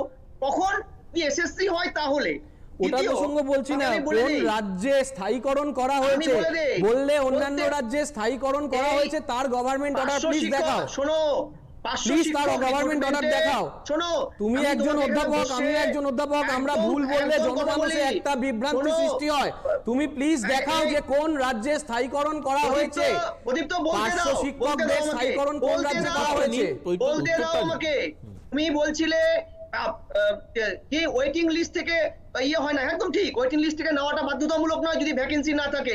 আমার বোধহয় স্মরণে নেই, তৎকালীন বাম সরকারের একজন মন্ত্রী ছিলেন, পরবর্তীকালে আমার দলে হওয়ার পরে রাতারাতি যার মেয়ের ওয়েটিং লিস্টেও কোথাও নাম ছিল না। ভগবান, তুমি তো কথা ঘোরাচ্ছ, তুমি আমাকে প্রসঙ্গক্রমে উত্তর দাও না। তুমি কি রাজনীতি করতে এসছো না রাজনৈতিক বিশ্লেষণ করতে এসছো? যদি রাজনৈতিক বিশ্লেষণ করতে এসো তাহলে সেই গভর্নমেন্ট অর্ডারটা বলো, যে গভর্নমেন্ট অর্ডারের দ্বারা তুমি প্রমাণ করার চেষ্টা করছো যে এখানে স্থায়ীকরণ করা হয়েছে অন্য রাজ্যে 500 শিক্ষকদের, এ রাজ্যে 500 শিক্ষকদের স্থায়ীকরণ কেন করা হচ্ছে না? এই কথা যখন তুমি বলছো তখন তুমি প্রমাণ নিয়ে কথা বলো, কেন বিভ্রান্তি ছড়াচ্ছ মানুষে? শোনো, তুমি রাজ্যের কথায় আসো, রাজ্যের কথায় আসো। আরে রাজ্যের কথা, তুমি কোন রাজ্যের কথা বললে? তুমি তো এখানে অন ক্যামেরা বললে যে অন্য রাজ্যে স্থায়ীকরণ করা হয়েছে, তুমি তো তুলনা করলে, তুমি প্রমাণ করো সেটা। অর্চনাদির কাছে, অর্চনাদি কি বলবেন? রাজনৈতিক বিশ্লেষণ করতে এসে একটা বিভ্রান্তি ছড়াচ্ছে এখানে। কি বলবেন অর্চনাদি কি বলবেন?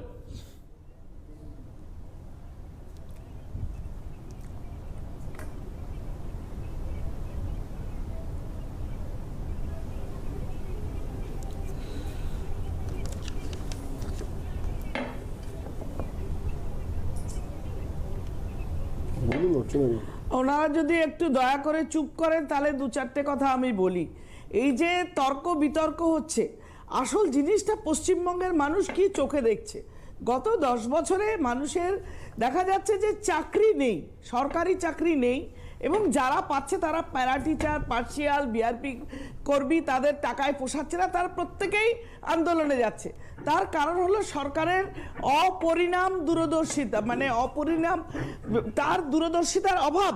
সে সরকার চালাবে, তার রোজগার নেই, তার শিল্প নেই, তার কোনো রকম জায়গার থেকে টাকা আসছে না, লোনের পর লোন নিয়ে যাচ্ছে, তার উপরে মেলা খেলা ছেলা এইসব খরচ আছে, আর সব জায়গায় অনুদান এই ওই চলছে, তাপ্পি দিয়ে সরকার চলছে। সত্যিকারের সরকারি রিক্রুটমেন্টের জায়গায় নেই। আর সরকারি রিক্রুটমেন্টের কিছু পলিসি হয়, একটা নোটিফিকেশন হবে, তাতে রিক্রুটমেন্ট, এই যে বলছেন স্কুল সার্ভিস কমিশন এই ইয়েতে গ্রুপ ডিদের, আচ্ছা 6000 গ্রুপ ডি কর্মী যাদের করেছেন তাদের যে অ্যাপয়েন্টমেন্ট পেয়েছে সেই লিস্ট কি তাদের ওয়েবসাইটে আছে? দেখে নিন না, তারা দেখাতে পারবেন? প্লিজ এই ফোন নাম্বার, এই 6000 কর্মীকে আমরা চাকরি দিয়েছি, তাদের লিস্ট দেখাবো। আমি যেটা দেখতে পাচ্ছি সরকার পারছে না চালাতে। সরকারের রোজকে লোককে পার্মানেন্ট চাকরি দেওয়া, দিয়ে দেওয়া, পয়সা দেওয়া, পয়সা নেই। কেন্দ্রীয় সরকারের প্রকল্প টাকা পয়সাগুলো নিচ্ছে না। আজকে স্বাস্থ্যসাথী, আমাকে বলতে দিন, আজকে স্বাস্থ্যসাথী নিয়ে দৌড়াদৌড়ি চলছে। স্বাস্থ্যসাথী আজকে যদি আয়ুষ্মান ভারত আসতো, আজকে যদি আয়ুষ্মান ভারত আসতো, আয়ুষ্মান ভারত নিয়ে কেন্দ্রীয় সরকারের প্রকাশিত রিপোর্ট অনুযায়ী এখনো অবধি মাত্র 22,000 হসপিটালে সেটা কার্যকর হতে পারে। না হয়ে কেন্দ্রীয় সরকার 1.5 কোটি মানুষ সেটা এখনো অবধি 40 টাকা রাজ্য সরকার কি বলছেন আপনি? অর্থ নিয়ে কথা বলুন। পশ্চিমবঙ্গের মানুষ স্বাস্থ্য পরিষেবাটা পেত ঠিক সেরকম ভাবে কৃষকদের বলুন। আয়ুষ্মান ভারতে 29 জানুয়ারি অবধি আপনাদের সরকারের প্রকাশিত রিপোর্ট, সেই রিপোর্ট অনুযায়ী মাত্র 1.5 কোটি মানুষ সুবিধা পেয়েছে, আর মাত্র 24,000 হাসপাতালে সেই সুবিধা পাওয়া যায়। ফলে তথ্য সহকারে কথা বলুন, মানুষকে বিভ্রান্ত করবেন না। আপনি একজন ডাক্তার মানুষ, সেই ডাক্তার হয়েছে মোদি কিছু ঢুকতে গেলে যদি সরকার যদি ভোটে জিতে যায়, সেই জন্য আপনারা দেবেন না, নিজেরা চালাতে পারবেন না, নিজেদের ক্ষমতা নেই। আরে আপনার সরকার তো ত্রিপুরায় রয়েছে, 10,000 শিক্ষকের কি অবস্থা? কোন জন্তুদার মতো নিরপেক্ষ রাজনৈতিক বিশ্লেষক সেটা বলার সাহস পায় না যে 10,000 ওখানে শিক্ষকরা তাদের কি অবস্থায় রয়েছে, আসামে রিক্রুটমেন্ট নিয়ে কি হচ্ছে, ওখানে তো বিজেপি সরকার চলছে, সেই বিজেপি সরকারের রাজ্যে কি হচ্ছে, তাহলে সেটা এখানে প্রকাশ করার ক্ষমতা আপনাদের নেই, তখন রাজ্যে আসতে হবে। আর এই রাজ্য তো সেই বিজেপি চালাবে বলে আপনারা ভাবছেন, আপনারা পারবেন না। বেশ অর্চনাদি আসবো। এবার একটা ছোট্ট বিরতি নেওয়ার সময় আছে, বিরতি থেকে ফিরে দেবজিৎ সরকারের কাছে আসবো। তবে প্রদীপ্ত দা যেটা 10,000-এর কথা বলছেন, 10,323 জন শিক্ষক, আইনি জটিলতার মধ্যে বিষয়টি রয়েছে, তো কাজে আমার মনে হয় যে এই বিষয়ে উত্থাপন না করাটাই বেটার। আইনি জটিলতার মধ্যে 10,323 জন। আসবো দেবজিৎ সরকারের কাছে, একটা ছোট্ট বিরতি নিচ্ছি, বিরতির পর দ্রুত ফিরছি, সঙ্গে থাকুন। ফিরলাম বিরতির পর। অনেক অভিযোগ আসছে এবং পাল্টা অভিযোগও হচ্ছে। আমি সরাসরি আসবো দেবজিৎ সরকারের কাছে। দেবজিৎ দা কি বলবেন? একটা কথা বলি, আমার দেখা যত টিভি শোয়ে আমি প্রদীপ্ত দার সঙ্গে এক জায়গায় বসেছি, আজকের পারফরমেন্স প্রদীপ্ত দার সেরা পারফরমেন্স। তার কারণ হচ্ছে এতেই বোঝা যাচ্ছে বিরোধীরা কিরমভাবে কথা বলতে পারেন, বিরোধীদের কণ্ঠস্বর কিরাম হয়, এবং সেটাকে সহ্য করতে আমাদের কীভাবে সহ্য করতে হবে সেটা আমরা আছি। আর 3 মাস পর থেকে এটা কাজে লাগবে। আমাদের আই ওপেনারের দরকার আছে। দাঁড়া, প্রথমত আপনারা তো দুঃখ করবেন না। এই যে পুলিশ এই যে দেখাচ্ছেন ঘাট ধরে তুলছে, পেটাচ্ছে, হ্যাঁ, তা মইনুল সাহেবের সঙ্গে নাকের রসকলি দেওয়া একজন দিদিমণি, তারা দুজনেই আন্দোলন করছে, এবং ধর্মনিরপেক্ষভাবে পুলিশ যে পেটাচ্ছে সেটা হচ্ছে আর কিছু না, অ্যাসিমিলেশন করছেন ওনার ভাষায়। ত্রিপুরার ক্ষেত্রে এটাই বলছেন, অ্যাসিমিলেশন। আপনি যখন বলেছেন, আমি সারাক্ষণ ধরে কথা বলি, আমাকে একটু ছেড়ে দিন। তো এইটা হচ্ছে অ্যাসিমিলেশন চলছে। সুতরাং দুঃখ পাবেন না, অ্যাসিমিলেশন মিলাবেন, তিনি মিলাবেন পুরো বাড়িটার ভাঙা দরজাটা মিলাচ্ছেন, উনি মিলাচ্ছেন, কিন্তু উনি মানে আমাদের মাননীয় মিলাচ্ছেন। এবারের কথা হচ্ছে যে এই যে আমরা এতক্ষণ ধরে তর্কাতর্কি যুক্তি ইত্যাদি করছি, আপনারা ভাবুন গ্রুপ ডি স্টাফেদের যে নেয়নি, তার জায়গায় তো সরকার চলছে, সরকার কাকে দিয়ে চালাচ্ছে? সব জায়গায় সিভিক নিয়োগ হচ্ছে। এই যে এই একটা খেলা, যেটা ঝন্টুদা বললেন অনেক রকমভাবে, কিন্তু একটা জায়গায় ঝন্টুদা, আমি শুধু সাপ্লিমেন্ট করব, আমার দাবি এটা নয় এই মুহূর্তে যে কেন ওদের সমকাজে সমবেতন দেওয়া হচ্ছে না, সেটা আইন বুঝবে। যদি পারমিশন থাকে, আইনের পারমিশন যদি হয়, সমবেতন উচ্চ বেতন সবই দেওয়া যেতে পারে। কিন্তু আমার প্রশ্ন হচ্ছে যে ধরুন 100 টাকা এসেছে একজন পার্শ্ব শিক্ষকের বেতন হিসেবে, তার থেকে 60 টাকা কোন অধিকারে রাজ্য কেটে রেখে কেন্দ্রের এই 100 টাকার থেকে 60 টাকা কেটে রেখে 40 টাকা বেতন দেয়? যে অধিকারে একজন পার্শ্ব শিক্ষকের বেতন কমসে কম 21,000 আর 17,000, এই দুটো ক্রাইটেরিয়া যেতে পারতো, সেটা 8,500 আর 12,500 এসে থেমে আছে। বা একটু আমার তথ্য হয়তো 100 টাকা 200 টাকা 500 টাকা কি 1000 টাকারই ভুল হবে, কিন্তু এটা হয়েছে। আপনি বলুন, আপনারা কি জানেন যে প্রাণীদের সেবা দেওয়ার জন্য, মানে ডোমেস্টিক অ্যানিমালসদের জন্য সেবা দেওয়ার জন্য গভর্নমেন্টের একটা নোটিফিকেশান হয়েছিল, এই 9.5 বছরের গভর্নমেন্টের, 9 বছরের গভর্নমেন্টের, যে মা মাটি মানুষ, তো তারা বলেছিল যে এসো পরীক্ষা দাও, তোমাদের ট্রেনিং দেব, তোমাদের নিয়োগ করব। এসেছে, পরীক্ষা দিয়েছে, নিয়োগ হয়নি, সব প্যানেলাইজড হয়ে বসে আছে।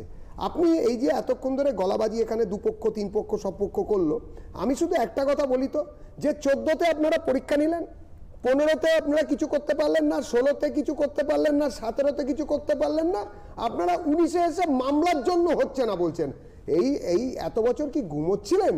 পার্থবাবুর তার আগে শিক্ষামন্ত্রী পরিবর্তিত হয়ে গেলেন, তিনি বললেন শিরদাঁড়া শক্ত রাখার দরকার, প্রাক্তন শিক্ষামন্ত্রী বলেছিলেন ঠিক আছে, তিনি নাটক নোবেল ইত্যাদি করলেও আমি তাকে ইয়ে করতে চাই না, বিব্রত করতে চাই না। এখন সদা সত্য বলিবে বলার দরকার নেই, হয় না, তার কারণ হচ্ছে অসুবিধে হয় আপনাদের রাজনীতিতে। কিন্তু আপনাদের থেকে যারা আসছেন তারা তো মঞ্চে দাঁড়িয়ে দেখাচ্ছেন, এই দেখো আরো জানাবো, সব আসবে, চিন্তা নেই। আমার মুখ থেকে নাইবার শুনলেন, কিন্তু কথাটা হচ্ছে যে সেই শিক্ষামন্ত্রী বদলে গেলেন, তারপরের যিনি শক্তপোক্ত পরিপক্ক ওজনদার যিনি শিক্ষামন্ত্রী এলেন, তার কাছে কেন হলুদ ট্যাক্সি নিয়ে স্কুল সার্ভিস কমিশনের লোককে যেতে হয়? আমাকে উত্তর দিন, প্রথমত। দ্বিতীয়ত, এই যে শিক্ষামন্ত্রী বারে বারে এসে যারা মার খেয়েছে, মার খাওয়ার আগে অবধি তাদের সঙ্গে মিটিং হয়েছে। আমি নিজে প্রত্যেকটা আন্দোলনে গিয়েছি, প্রতিটি আন্দোলনে আমি গিয়েছি, কোথাও গিয়ে বলিনি বিজেপিকে ভোট দাও, একটা জায়গাতেও বলিনি। আমি বলেছি সব জায়গাতে যে আন্দোলন আপনাদের এবং আপনাদের ন্যায্য দাবির সঙ্গে আমি একজন সহনাগরিক হিসেবে, একজন আইনজীবী হিসেবে আপনাদের সঙ্গে আছি। সেটা বড় কথা নয়। বড় কথাটা কি? বড় কথা হচ্ছে যে আপনারা আজকে স্যাক্ট করেছেন, স্যাক্টে যারা চাকরি পেয়েছে তাদের চাকরি খেতে হবে, আমার দাবি নয়।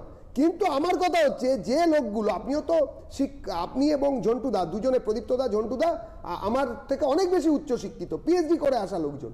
আপনারা বলুন, পিএইচডি করে আসা একটি লোক সে বসে থাকবে, তার বদলে আমার চেনা একজনের খুড়শ্বশুরের পিস্তুত ভাইয়ের হলে হতে পারে জামাই বা বৌমা, তিনি চাকরি পাবেন ধরাধরির জোরে। আর দুটো যে গ্রেড আছে, একটাতে তাও ওই কোয়ালিটি এ, যারা ক্যাডার, যারা স্যাক্টে এ, তারা ওই কোয়ালিটিটাকে অ্যাচিভ করেছেন, তারা হয়তো অন্যভাবে কোয়ালিফাই করেনি, কিন্তু তার ওই কোয়ালিফিকেশনটা আছে। কিন্তু বি গ্রেডের যারা, তাদের তো কোয়ালিফিকেশন নেই, তাদেরকে আপনারা দিয়েছেন। সেদিন আপনাদের ক্ষমতা আছে, আপনারা দিন, যত লোক চাকরি পায় তত ভালো। কিন্তু আমার কথা হচ্ছে যে লোকগুলোর ক্ষমতা ছিল, যাদের পরীক্ষা নিয়েছেন, যাদের কাছ থেকে টাকা নিয়েছেন, যাদের কাছ থেকে পরীক্ষা ফিস নিয়েছেন, না ফিস নিয়েছেন, আরো মারাত্মক শুনুন, একটু চট করে বিষয় আমরা চেঞ্জ করব। 200 লোকের চাকরিতে ইন্টারভিউতে ডাকা হয়েছে, তাদের প্যানেল হয়েছে, সেই প্যানেলে ডিসবার্সমেন্ট হয়নি, কিন্তু তার আগে আবার নতুন নোটিফিকেশন হয়েছে। কোন আইনে? দেখেন একদম। ঝন্টুদা কি বলবেন, তারপর প্রদীপ্তদার কাছে আসছি। আমি প্রদীপ্ত একটু আমাকে বলতে দাও, তোমার সাথে চিৎকার করে পারছি না। হচ্ছে অসম সরকার 500 শিক্ষকদের একদম বেতনের একটা কাঠামো দিয়ে দিয়েছে স্থায়ীভাবে। একটা উদাহরণ তোমাকে দিলাম, পাশে তুমি স্থায়ীকরণ করেছে চাকরি। স্থায়ীকরণটা ওই 60 বছরের প্রত্যেকের নির্দেশ একই আছে, যেটা বামফ্রন্ট এখানে করে দিয়ে গেছিল 500 শিক্ষক দিনে। তুমি তো বললে আগেরবার ভুল বললে, তুমি তো আগেরবার ভুল বললে। এই রাজ্যে জীবিকা সহায়ক বিএসসি আপনারা এই জায়গাটাতে আমি যেতে চাইছি না। কেন্দ্রীয় সরকারের যে ভাতা, সেই ভাতা কেটে রেখে আপনি 100 টাকা থেকে 60 টাকা কেটে নিচ্ছেন কি করে? প্রতি 100 টাকায় 60 টাকা এটা বলুন, সেই টাকাটা অন্য জায়গায় দিচ্ছেন কি করে? আপনাদের কাজ সিভিক নিয়োগ করা, আপনারা তো পুরোপুরি চাকরি দেবেন। আপনারা সেটা না করে একটা লোকের চাকরি বন্ধ করে দিয়ে সেই টাকায় 3টে টেম্পোরারি স্টাফকে আপনারা পোষার চেষ্টা করছেন। এটা তো অন্যায় করছেন আপনারা। আপনারা কেন দেবেন না পার্মানেন্ট চাকরি, যেখানে ফাঁকা আছে এবং যেখানে সেই বেতন পরিকাঠামোতে টাকা দেওয়ার প্রভিশন আছে? আপনারা তাহলে পদ অবলুপ্ত করে দিন, যে না আমাদের এইসব পদ রাখার দরকার নেই। আপনারা পদ রেখেছেন, পরীক্ষা নেবেন, তারপর আপনারা বলবেন চাকরি আসবো আলোচনায়। কিন্তু বন সহায়ক পদে চাকরি নিয়ে রাজীব বন্দ্যোপাধ্যায় কোনো একটা গন্ডগোল করেছেন। আজকে আলিপুরদুয়ারের প্যারেড গ্রাউন্ডের জনসভায় একেবারে সরাসরি মুখ্যমন্ত্রী মমতা বন্দ্যোপাধ্যায় বললেন। গুড়াপে যদিও রাজীব বন্দ্যোপাধ্যায় তার জবাব দিয়েছেন। আমাদের এবারকার বিষয় অবশ্যই এই জায়গায় রাজীব বন্দ্যোপাধ্যায় স্বচ্ছ প্রতিমূর্তি, ভাবমূর্তি বলে মানুষের কাছে পরিচিত, কিন্তু যারা প্লেনে করে সেদিন অমিত শাহর বাড়িতে গিয়ে বিজেপিতে যোগদান করেছেন তাদেরকে দুর্নীতিপরায়ণ বলেছেন মমতা বন্দ্যোপাধ্যায়। আসবো সেই বিষয়ে, একটা ছোট্ট বিরতির পর, সঙ্গে থাকুন। নির্বাচনী আবহে রাজীব বন্দ্যোপাধ্যায়ের সঙ্গে সম্মুখ সমরে মমতা বন্দ্যোপাধ্যায়। আলিপুরদুয়ারের সভা থেকে নাম না করে দিলেন হুঁশিয়ারি। গত 30শে জানুয়ারি বিজেপিতে যোগ দিয়েছেন হাওড়ার ভূমিপুত্র। তারপর দুটি সভা থেকে আক্রমণ শানিয়েছেন পুরনো দল তৃণমূলের উদ্দেশ্যে। কিন্তু তার বিজেপি যোগের পর বুধবারই প্রথম রাজনৈতিক সভা করলেন মমতা বন্দ্যোপাধ্যায়। আর সেই সভা থেকেই সরাসরি আক্রমণ শানালেন এক সময়ের পুরনো সৈনিকের বিরুদ্ধে। বনমন্ত্রী থাকাকালীন বন সহায়ক পদের নিয়োগে দুর্নীতির অভিযোগ তোলেন। পদক্ষেপের হুঁশিয়ারিও দেন তিনি। যে ছেলেটা আমাদের থেকে চলে গেছে, जो हमारा साथ थे लेकिन अभी चला गया, বনো সহায়ক অ্যাপয়েন্টমেন্ট নিয়ে ও কিছু কারসাজি করেছে। এই কমপ্লেন আমাকে बहुत सारे आदमी ने दिया है। हम उसको इन्वेस्टिगेशन कर रहे हैं, आज तो 4-5 दिन अगर तृणमूल इलेक्शन डिक्लेयर हो जाएगा तो हम नहीं कर पाएगा, इन्वेस्टिगेशन तो चलेगा, लेकिन उसका बाद जो जो आप लोगों ने वंचित हुआ है हम रिव्यू करेंगे, हम देखेंगे, जो सच्चाई केस है उसको हम कंसिडर करेंगे। হুগলির গুড়াপে রাজনৈতিক কর্মসূচি থেকে পাল্টা জবাব দিয়েছেন রাজীবও। একেবারে হাটে হাঁড়ি ভেঙে দিয়েছেন তিনি। এই বনসহায়কের নিয়োগ আমি নিরপেক্ষভাবে বোর্ডের হাতে তুলে দিয়েছিলাম 8ই অক্টোবর সকাল 10টার সময়। আমি যখন আপনাকে মেসেজ করেছিলাম যে কোন বীরভূমের একজন বড় নেতা আমাকে ধমকি দিয়ে বলছে যে বনসহায়কের সব চাকরি তাকে দিতে হবে, আপনি তার পাল্টা ফোন করে আমায় বলেছিলেন যে কিছু পাইনি, সব জেলায় জেলায় তৃণমূলের নেতা কর্মীদের কিছু কিছু করে কোটা তুমি দিয়ে দাও। আজকে আমায় বলছেন কারসাজি করেছেন। আমি এতদিন মুখ খুলিনি, আমি আজকে আপনার কথার পরিপ্রেক্ষিতে মুখ খুলতে বাধ্য হলাম। আমার কাছে সেই মেসেজের কপি আছে। 8ই অক্টোবর 9টা 58 আপনার সাথে আমার কথা হয়েছিল। দলত্যাগীদের বিরুদ্ধে বরাবরই আক্রমণাত্মক ঢঙে কথা বলেছেন মমতা। এদিন সেই সুরের সঙ্গে জুড়ে দেন চোর শব্দটি। लड़का जो बहुत बड़ा बड़ा बात करते हैं अभी बाहर में जाके, और बोनो सहायक अपॉइंटमेंट लेके क्या किया पहले पूछिए, बीजेपी का चोरी करके बीजेपी का पॉकेट में चला गया। और बीजेपी एक क्या है, वॉशिंग मशीन है, काला चोर जाता है और वॉशिंग मशीन में सफेद होके चला आता है। দম্বার পাত্র নন রাজীব বন্দ্যোপাধ্যায়, পাল্টা দিয়ে বলেন এবার কেঁচো খুঁড়তে গিয়ে কেউটে বেরিয়ে পড়তে পারে। আমার কাছে সমস্ত কপি আছে, কোথা কোথা থেকে সুপারিশ এসছে, আপনার কোন নেতা মন্ত্রীরা সুপারিশ দিয়েছে, কোন বিধায়ক সুপারিশ দিয়েছে, কোন উচ্চ নেতৃত্ব সুপারিশ দিয়েছে, কালীঘাট থেকে কি সুপারিশ এসছে, কার তালিকা এসছে, সে সব আমি যত্ন করে রেখে দিয়েছি। আমি সব যত্ন করে রেখে দিয়েছি। কেঁচো খুঁড়তে খুঁড়তে কেউটে সব আপনি বার করছেন। শুভেন্দু অধিকারী রাজীব বন্দ্যোপাধ্যায়কে সামনে রেখে নীল বাড়ি দখলের লড়াইয়ের কৌশল নিয়েছে বিজেপি। শুভেন্দুকে চাপে রাখতে আগেই তিনি নিজে নন্দীগ্রামে প্রার্থী হতে পারেন বলে জানিয়েছিলেন মমতা বন্দ্যোপাধ্যায়, যদিও তাতে খুব একটা আমল দিতে চাননি শুভেন্দু। নন্দীগ্রামের ভূমিপুত্রের পর এবার রাজীব বন্দ্যোপাধ্যায়কে নিশানা করলেন মমতা। চাপে রাখার কৌশল নিলেও এমন অভিযোগকে গুরুত্ব দিতে চাননি হাওড়ার ভূমিপুত্র। বুঝিয়ে দিয়েছেন আক্রমণ করলে সমস্যায় পড়বে তৃণমূলই। ক্যামেরায় অভিজিৎ মুখোপাধ্যায়, অপূর্ব দেবনাথের সঙ্গে বিশ্বজিৎ চক্রবর্তী ও মফিজুল ইসলামের রিপোর্ট, ক্যালকাটা টেলিভিশন নেটওয়ার্ক। আজকে এই প্যানেলটা হচ্ছে, কিন্তু এই প্যানেলটা যদি রাজীব বন্দ্যোপাধ্যায় দল ছাড়ার আগে হতো বা শুভেন্দু অধিকারীর দল ছাড়ার আগে হতো, আমার এখনও মনে আছে প্রদীপ্ত মুখোপাধ্যায় আমার পাশে চেয়ারে বসেই বলেছিলেন ওনারা অরাজনৈতিক সভা করছেন ঠিকই, ওনারা এখনও দলের সম্পদ, ওনারা দল ছেড়ে যাননি। সেটা অনেক দিন আগের কথা, সময় চলে গেছে, হয়তো কথাটা ভুলেননি প্রদীপ্ত দা। কি একদম ভুলিনি। আজকে কি বলবেন যে এরা দুর্নীতিগ্রস্ত? আমার খুব ভালো মনে আছে, আমি অন্যভাবে কথাটা বলছি, একটু মন দিয়ে শুনবেন, 1.5 মিনিটও নেব না। আমি প্রথমেই দর্শক ও বন্ধুদের জানিয়ে দিই যে বিজেপি ক্ষমতায় আসলে এই যে আপনারা ভিআরপি বলুন বা আপনারা পার্শ্ব শিক্ষক বলুন, যে আন্দোলন করছেন সেই আন্দোলন ধোপে টিকবে না। কেন জানেন? এই মাত্র দাদা বললেন, দেবজিৎ দা, যে স্যাক্টের যারা গ্রুপ এই ক্যাটাগরি বি আছে বা ক্যাটাগরি 2 আছে তাদের সঙ্গে বলবো, ওখান থেকে আসবো তো, ওখান থেকে আসবো, বিষয় চলে যাও, সূত্রটা জানতে দিন। যেহেতু কম যোগ্যতা সম্পন্ন তাদের পাশে পিএইচডিরা বসবে, এটা তো হতে পারে না। তাহলে ঠিক একইভাবে পার্শ্ব শিক্ষক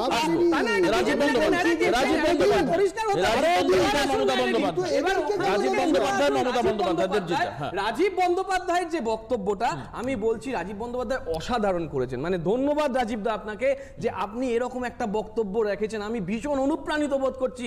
আমি সেদিন দাদার অনুগামী বলবো, আবার দাদার অনুগামী রাজীব দা, আমি আপনার অনুগামী। আপনি যদি প্লিজ ওই 9টা 58 যে মেসেজটা সেটা আপনি ফেসবুকে প্রকাশ করেন। কেন কি বলুন তো?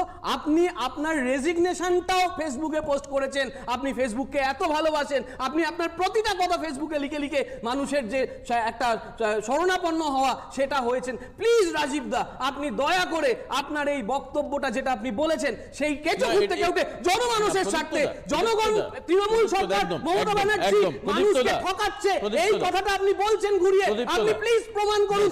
আমি বলছি আমি দাদার অনুগামী হয়ে আপনার পদতলে গিয়ে পড়বো, কারণ আপনি আবার সেই দলে গিয়ে কিন্তু আপনি মিথ্যাচারিতা শুরু করে দিয়েছেন। মমতা ব্যানার্জিকে এবং বলতে হবে আপনার এই চ্যানেল সিএন 2020 সালের ডিসেম্বর মাসের প্রথম সপ্তাহ জুড়ে এই বনসহায়ক নিয়ে যে দুর্নীতি হয়েছে সেটা তুলে ধরেছিলেন, সেটা আপনি অস্বীকার করতে পারেন না, আপনার আর্কাইভে আছে। বিভিন্ন গণমাধ্যমে যে প্রকাশ পেয়েছিল বনসহায়ক নিয়ে দুর্নীতি হয়েছে এবং তৃণমূলের নেতা কর্মীরা পুরুলিয়ার সবাই গিয়ে ওখানে বসে পড়েছিলেন, সেইগুলো নিয়ে হয়েছে। তাহলে সেটা অস্বীকার করতে রাজীব বন্দ্যোপাধ্যায় সেটা আলাদা কথা। আমরা চাইবো প্লিজ ওয়ান পার্টেড কাউন্টার হয় না। প্রদীপ্ত দা বিজেপি খারাপ প্রদীপ থামা দরকার কোন একটা জায়গায়। মমতা বন্দ্যোপাধ্যায়কেও একই রকম ভাবে কোথায় কোথায় দুর্নীতি হয়েছে সেটা শ্বেতপত্র প্রকাশ করতে বলা উচিত, তাহলে মানুষের সামনে ক্লিয়ার হবে। যেরকম ভাবে রাজীব বন্দ্যোপাধ্যায় বলছেন 9:58 মেসেজ ছিল, ঠিক সেরকম আগে কেন আলিপুরদুয়ারের সভাটাকে কোট করলেন না যেখানে রাজীব বন্দ্যোপাধ্যায় দুর্নীতি করেছেন বললেন? আমি দেবজিৎদার কাছে যাব। সবাই দুর্নীতিগ্রস্ত, রুদ্রনীল ঘোষ, পার্থসারথী চট্টোপাধ্যায়, রথিন চক্রবর্তী, আরো অন্যান্য, রাজীব বন্দ্যোপাধ্যায়, বৈশালী ডালমিয়া, প্রত্যেকে দুর্নীতিগ্রস্ত যারা প্লেনে করে গিয়েছিলেন। মমতা বন্দ্যোপাধ্যায় বলেছেন, কিন্তু দল কারোর বিরুদ্ধে ব্যবস্থা নেয়নি। আমি শুধু এটাই বলতে চাইছি যে মমতা দেবী একটাই তো পোস্ট এবং সব জানতেন। একই সঙ্গে শিক্ষা নয়, স্বাস্থ্য, স্বরাষ্ট্র এবং মুখ্য সবই কিন্তু ওনারই অফিস, বাকিগুলো ডেলিগেশন। উনি কাউকে দায়ী করতে পারবেন না। তাহলে রাজীববাবু যে এত কিছু করছিলেন এতদিন ধরে বন মন্ত্রকে থেকে উনি জানতেন না? ও চার্টার্ড বিমানে ওঠার পরে ওনার মনে হয়েছে বৈশালী ডালমিয়া এত খারাপ কাজ করছিলেন, মমতা দেবী জানতেন না? উনি তো উনি তো দূর থেকে সেই ভিড়ের মধ্যে থেকে তো নকশাল দেখতে পেতেন। হ্যাঁ, তাহলে জয় শ্রীরাম বললে তেড়ে যেতেন এবং তাদের খুঁজেও বার করতেন। আরও মজার কথা, এখনো তো বলিনি যাদের নিয়ে সব চালান পুলিশে, আপনারা মনে আছে এই আমফানের সময় উনি ছাতা মাথায় নিয়ে পিটিএসে চলে গেলেন। তোমরা সকালে খেয়েছো, কি খাও, এই শোনো। দু একজন প্রতিবাদ করলো, তারা এখন আপনারা একটা খোঁজ নিন কালকেই, যে যারা মুখ পেয়ে যাবেন, নামও পেয়ে যাবেন, যারা ওই দিন দাঁড়িয়ে মমতা দেবীর সামনে প্রতিবাদ করেছিল কলকাতা পুলিশের কনস্টেবলরা, প্রথা ভেঙে তাদেরকে 400 কিলোমিটার দূরে ট্রান্সফার করা হয়েছে। সুতরাং এখানে এইসব চলে না। মমতা দেবীর রাজনীতি হচ্ছে কোনো রাজনীতিই নয়। যতক্ষণ না ওনার দিক থেকে লোক সরে যাবে ততক্ষণ কোনো দুর্নীতি নিয়ে উনি কোনো কথা বলবেন না। শুধু কালীঘাটের টালির চালার নিচে টাকা পয়সা ঠিকঠাক এসে গেলেই হলো, আর কোনো কিছু দেখা দরকার নেই। সেইটা যেই বন্ধ হবে বা সেইটা বন্ধ হওয়ার জায়গা হবে, সঙ্গে সঙ্গে প্রতিবাদ করো, ফেটে পড়ো এবং তাদের জন্য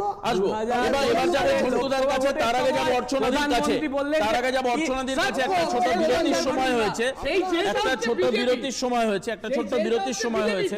বিরতি নিয়ে আমরা একেবারে সরাসরি অর্চনাদির কাছে যাব, সঙ্গে থাকুন।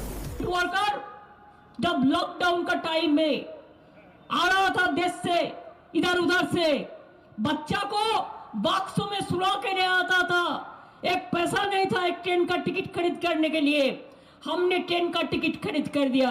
और मोदी जी, आप तृणमूल कांग्रेस को जो बदमाशी किया है, भ्रष्टाचारी किया है, उसको ले जाना है जेट फ्लाइट में। और माइग्रेंट वर्कर जब आ रहे थे उसको रास्ता में पैदल में 100 से ज्यादा आदमी को मौत हो गया है। অর্চনাদি, যারা ভ্রষ্টাচার করেছে, যারা দুর্নীতি করেছে, তাদেরকে জেট ফ্লাইটে করে মোদি দিল্লিতে নিয়ে গেছেন। অমিত শাহর বাড়িতে মিটিংয়ের পর জয়েনিং হয়েছে। তার মধ্যে রথিন চক্রবর্তী রয়েছেন, প্রাক্তন পুর প্রশাসক, তার মধ্যে রাজীব বন্দ্যোপাধ্যায় রয়েছেন যিনি বিধায়ক এবং মন্ত্রী, তার মধ্যে বৈশালী ডালমিয়া রয়েছেন যিনি বিধায়ক, যিনি প্রবীর ঘোষাল রয়েছেন যিনি বিধায়ক, পার্থসারথী চট্টোপাধ্যায় রয়েছেন, রুদ্রনীল ঘোষ রয়েছেন। এতজন মানুষ দুর্নীতিগ্রস্ত এবং এরা ভ্রষ্টাচারী, কিন্তু দল এদেরকে লালন পালন করছিলেন যতদিন না পর্যন্ত ওরা জেট ফ্লাইটে উঠে দিল্লি গেলেন। কি বলবেন?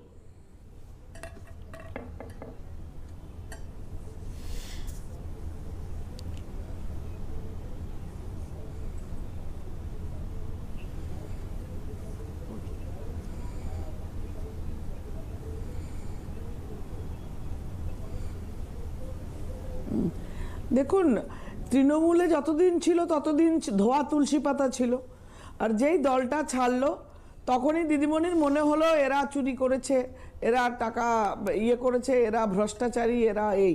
তো এই জিনিসগুলো দল ছাড়লে তখন উনি বলছেন এটা একেবারে ধরেই নেওয়া যেতে পারে যে মানে তুমি আমার দলটা ছাড়লে, আমার দলকে দুর্বল করে দিলে, সুতরাং তুমি খারাপ, তোমার বিরুদ্ধে মিথ্যে মামলা দেওয়া হবে, তোমাকে পারলে অ্যারেস্ট করা হবে, তোমাকে বিরোধী দলে নতুন দলে কোনো কাজ করতে দেওয়া হবে না, তোমার ইমেজটাকে কলঙ্কিত করা হবে।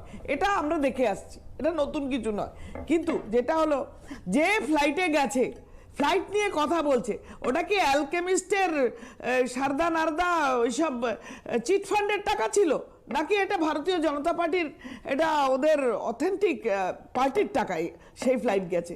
সেই ব্যাপারটা একটু জেনে নিন, জেনে নিয়ে তারপরে কমেন্ট করুন যে না এটা অ্যালকেমিস্টের টাকায় যে আমাদের মাননীয় যে ভোটের কাজে ব্যবহার করেছিলেন, যেগুলো দিয়ে তৃণমূল অভ্যস্ত, তারা অভ্যস্ত এইসব 2 নম্বরই টাকায় করতে, সেই জিনিসগুলো সামনে অটোমেটিক মুখ থেকে বেরিয়ে আসে।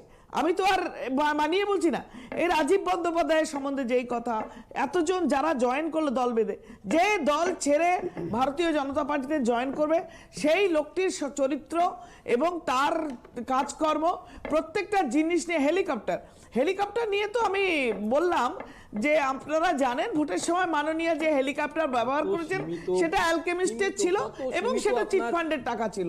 এটা একেবারে জলের মতো পশ্চিমবঙ্গবাসীর কাছে পরিষ্কার, এবং তার মধ্যে কোনো গন্ধ খুঁজে পান না। তার গন্ধ কোথায় পান? যখন স্বরাষ্ট্রমন্ত্রী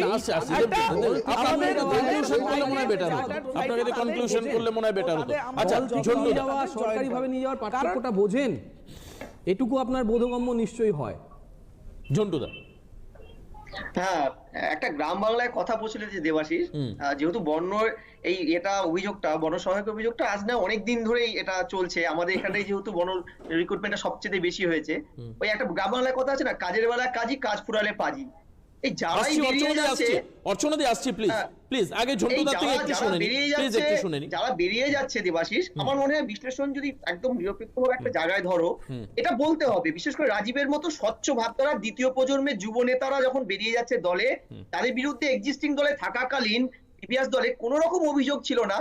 জনমানুষকে তো আমাকে কিছু একটা এক্সকিউজ দিতে হবে যে রাজীব বেরোনোর সময় বা বেরোনোর আগে যে অভিযোগগুলো তিনি তার দলের আরো নেতাদের সম্পর্কে বলেছে, সেটার বিরুদ্ধে ব্যবস্থা না নিয়ে আমি এই লোকটিকে যখন তাড়াতে বাধ্য হলাম ঘুরিয়ে, তখন কিন্তু তার বিরুদ্ধে জনমানুষকে আমার একটা স্ট্যান্ড বোঝাতে হবে। দ্বিতীয়, গণসহায়কের দুর্নীতিতে যারা সবচেয়ে বেশি সাফার করেছে উত্তরবঙ্গের সাধারণ দরিদ্র ছেলেপেলেরা, তাদেরকেও একটা জায়গায় কারো ঘাড়ে বন্দুক রেখে বলতে হবে, দেখো আমি তোমাদের দিতে চেয়েছিলাম অমুক লোকটি তোমাদের সমস্ত ভাত কেড়ে নিয়ে পেটে লাথি মেরে দিয়ে অমুক জায়গায় টপকে চলে গেল। কিন্তু এটা পলিটিক্যাল একটা দুর্নীতিগ্রস্তদের প্লেনে নিয়ে যাচ্ছে বিজেপি, এটা ওনার কথা। আমার কথা হচ্ছে, হ্যাঁ ঠিকই বলেছেন, আপনার তামেদারিতে থেকে ওনারা দুর্নীতি করেছেন, সেটাও করেছেন কি করেননি আইন আমলে আসবে এবং প্রুফ করবেন, ওই দায়িত্ব ওনাদের, বিজেপির নন।